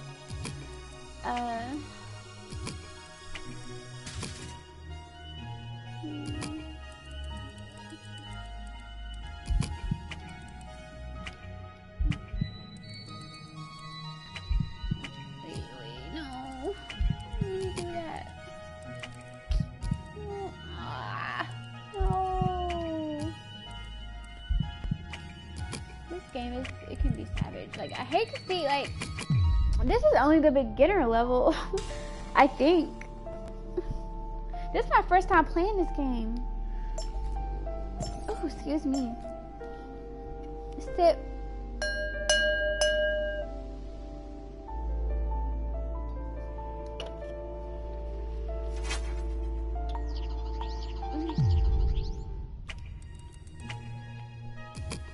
You know what we should start, y'all?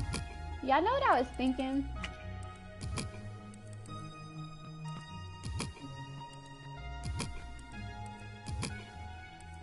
That would help people, like, get into shape or whatever.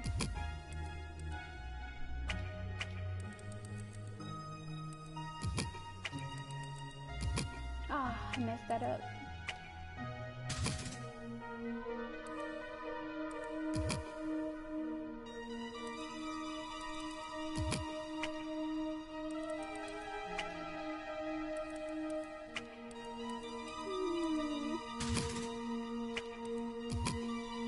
After I finish this, I'm gonna go probably go back to the pool.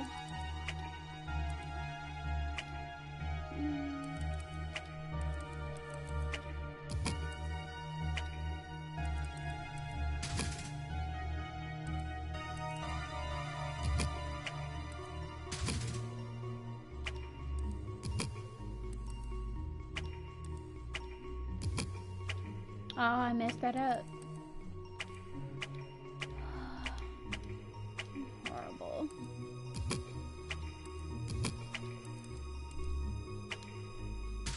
Ah, no. Oh, okay. That was a good one. I didn't mean to do that with it, but I'm glad it worked.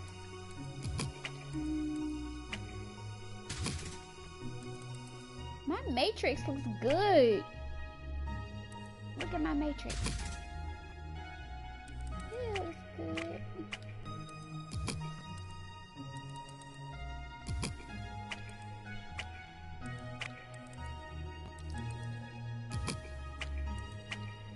No, not yet. Please, no.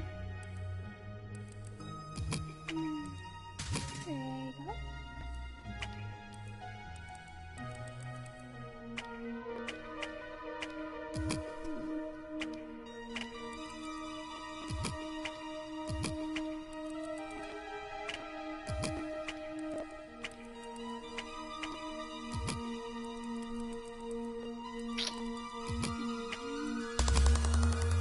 Level up!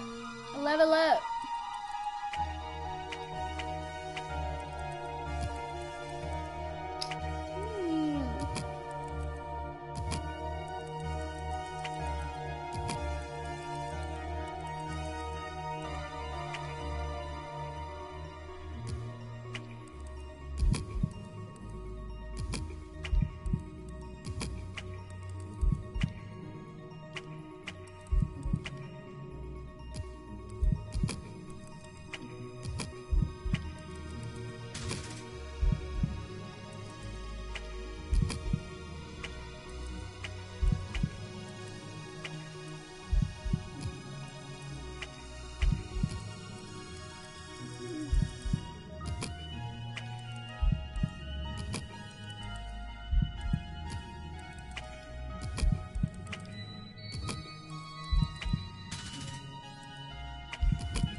Alright, time for a sip.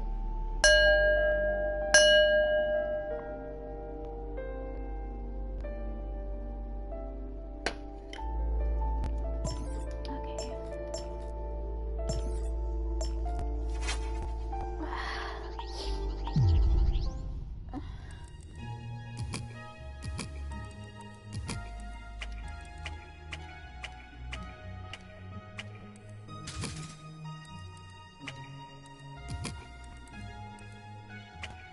No, no.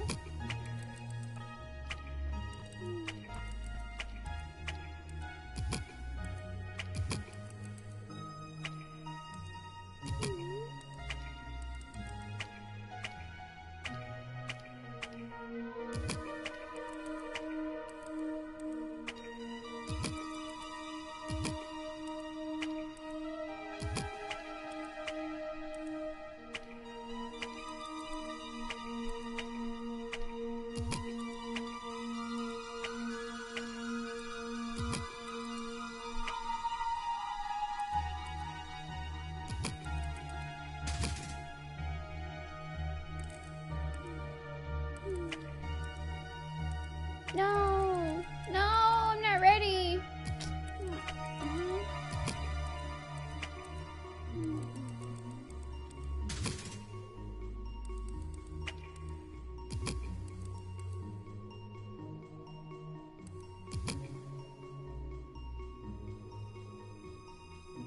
Ooh, so Jervis is fancy schmancy.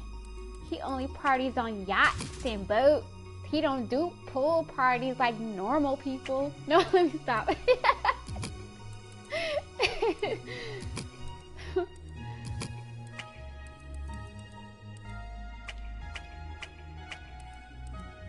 You don't do pool parties like us normal folks. You gotta be fancy. Chaos, oh, you're live right now? I'm sorry. I was just waiting for you because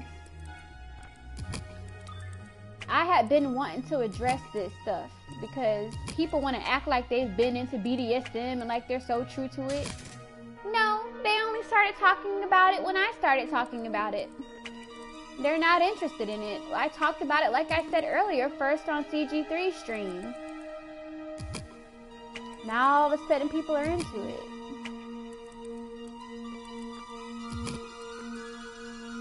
You're not into it. You're just curious about it. But stop the game. You sent me the link. All right, okay. I'm about to end this then. I'm about to end it.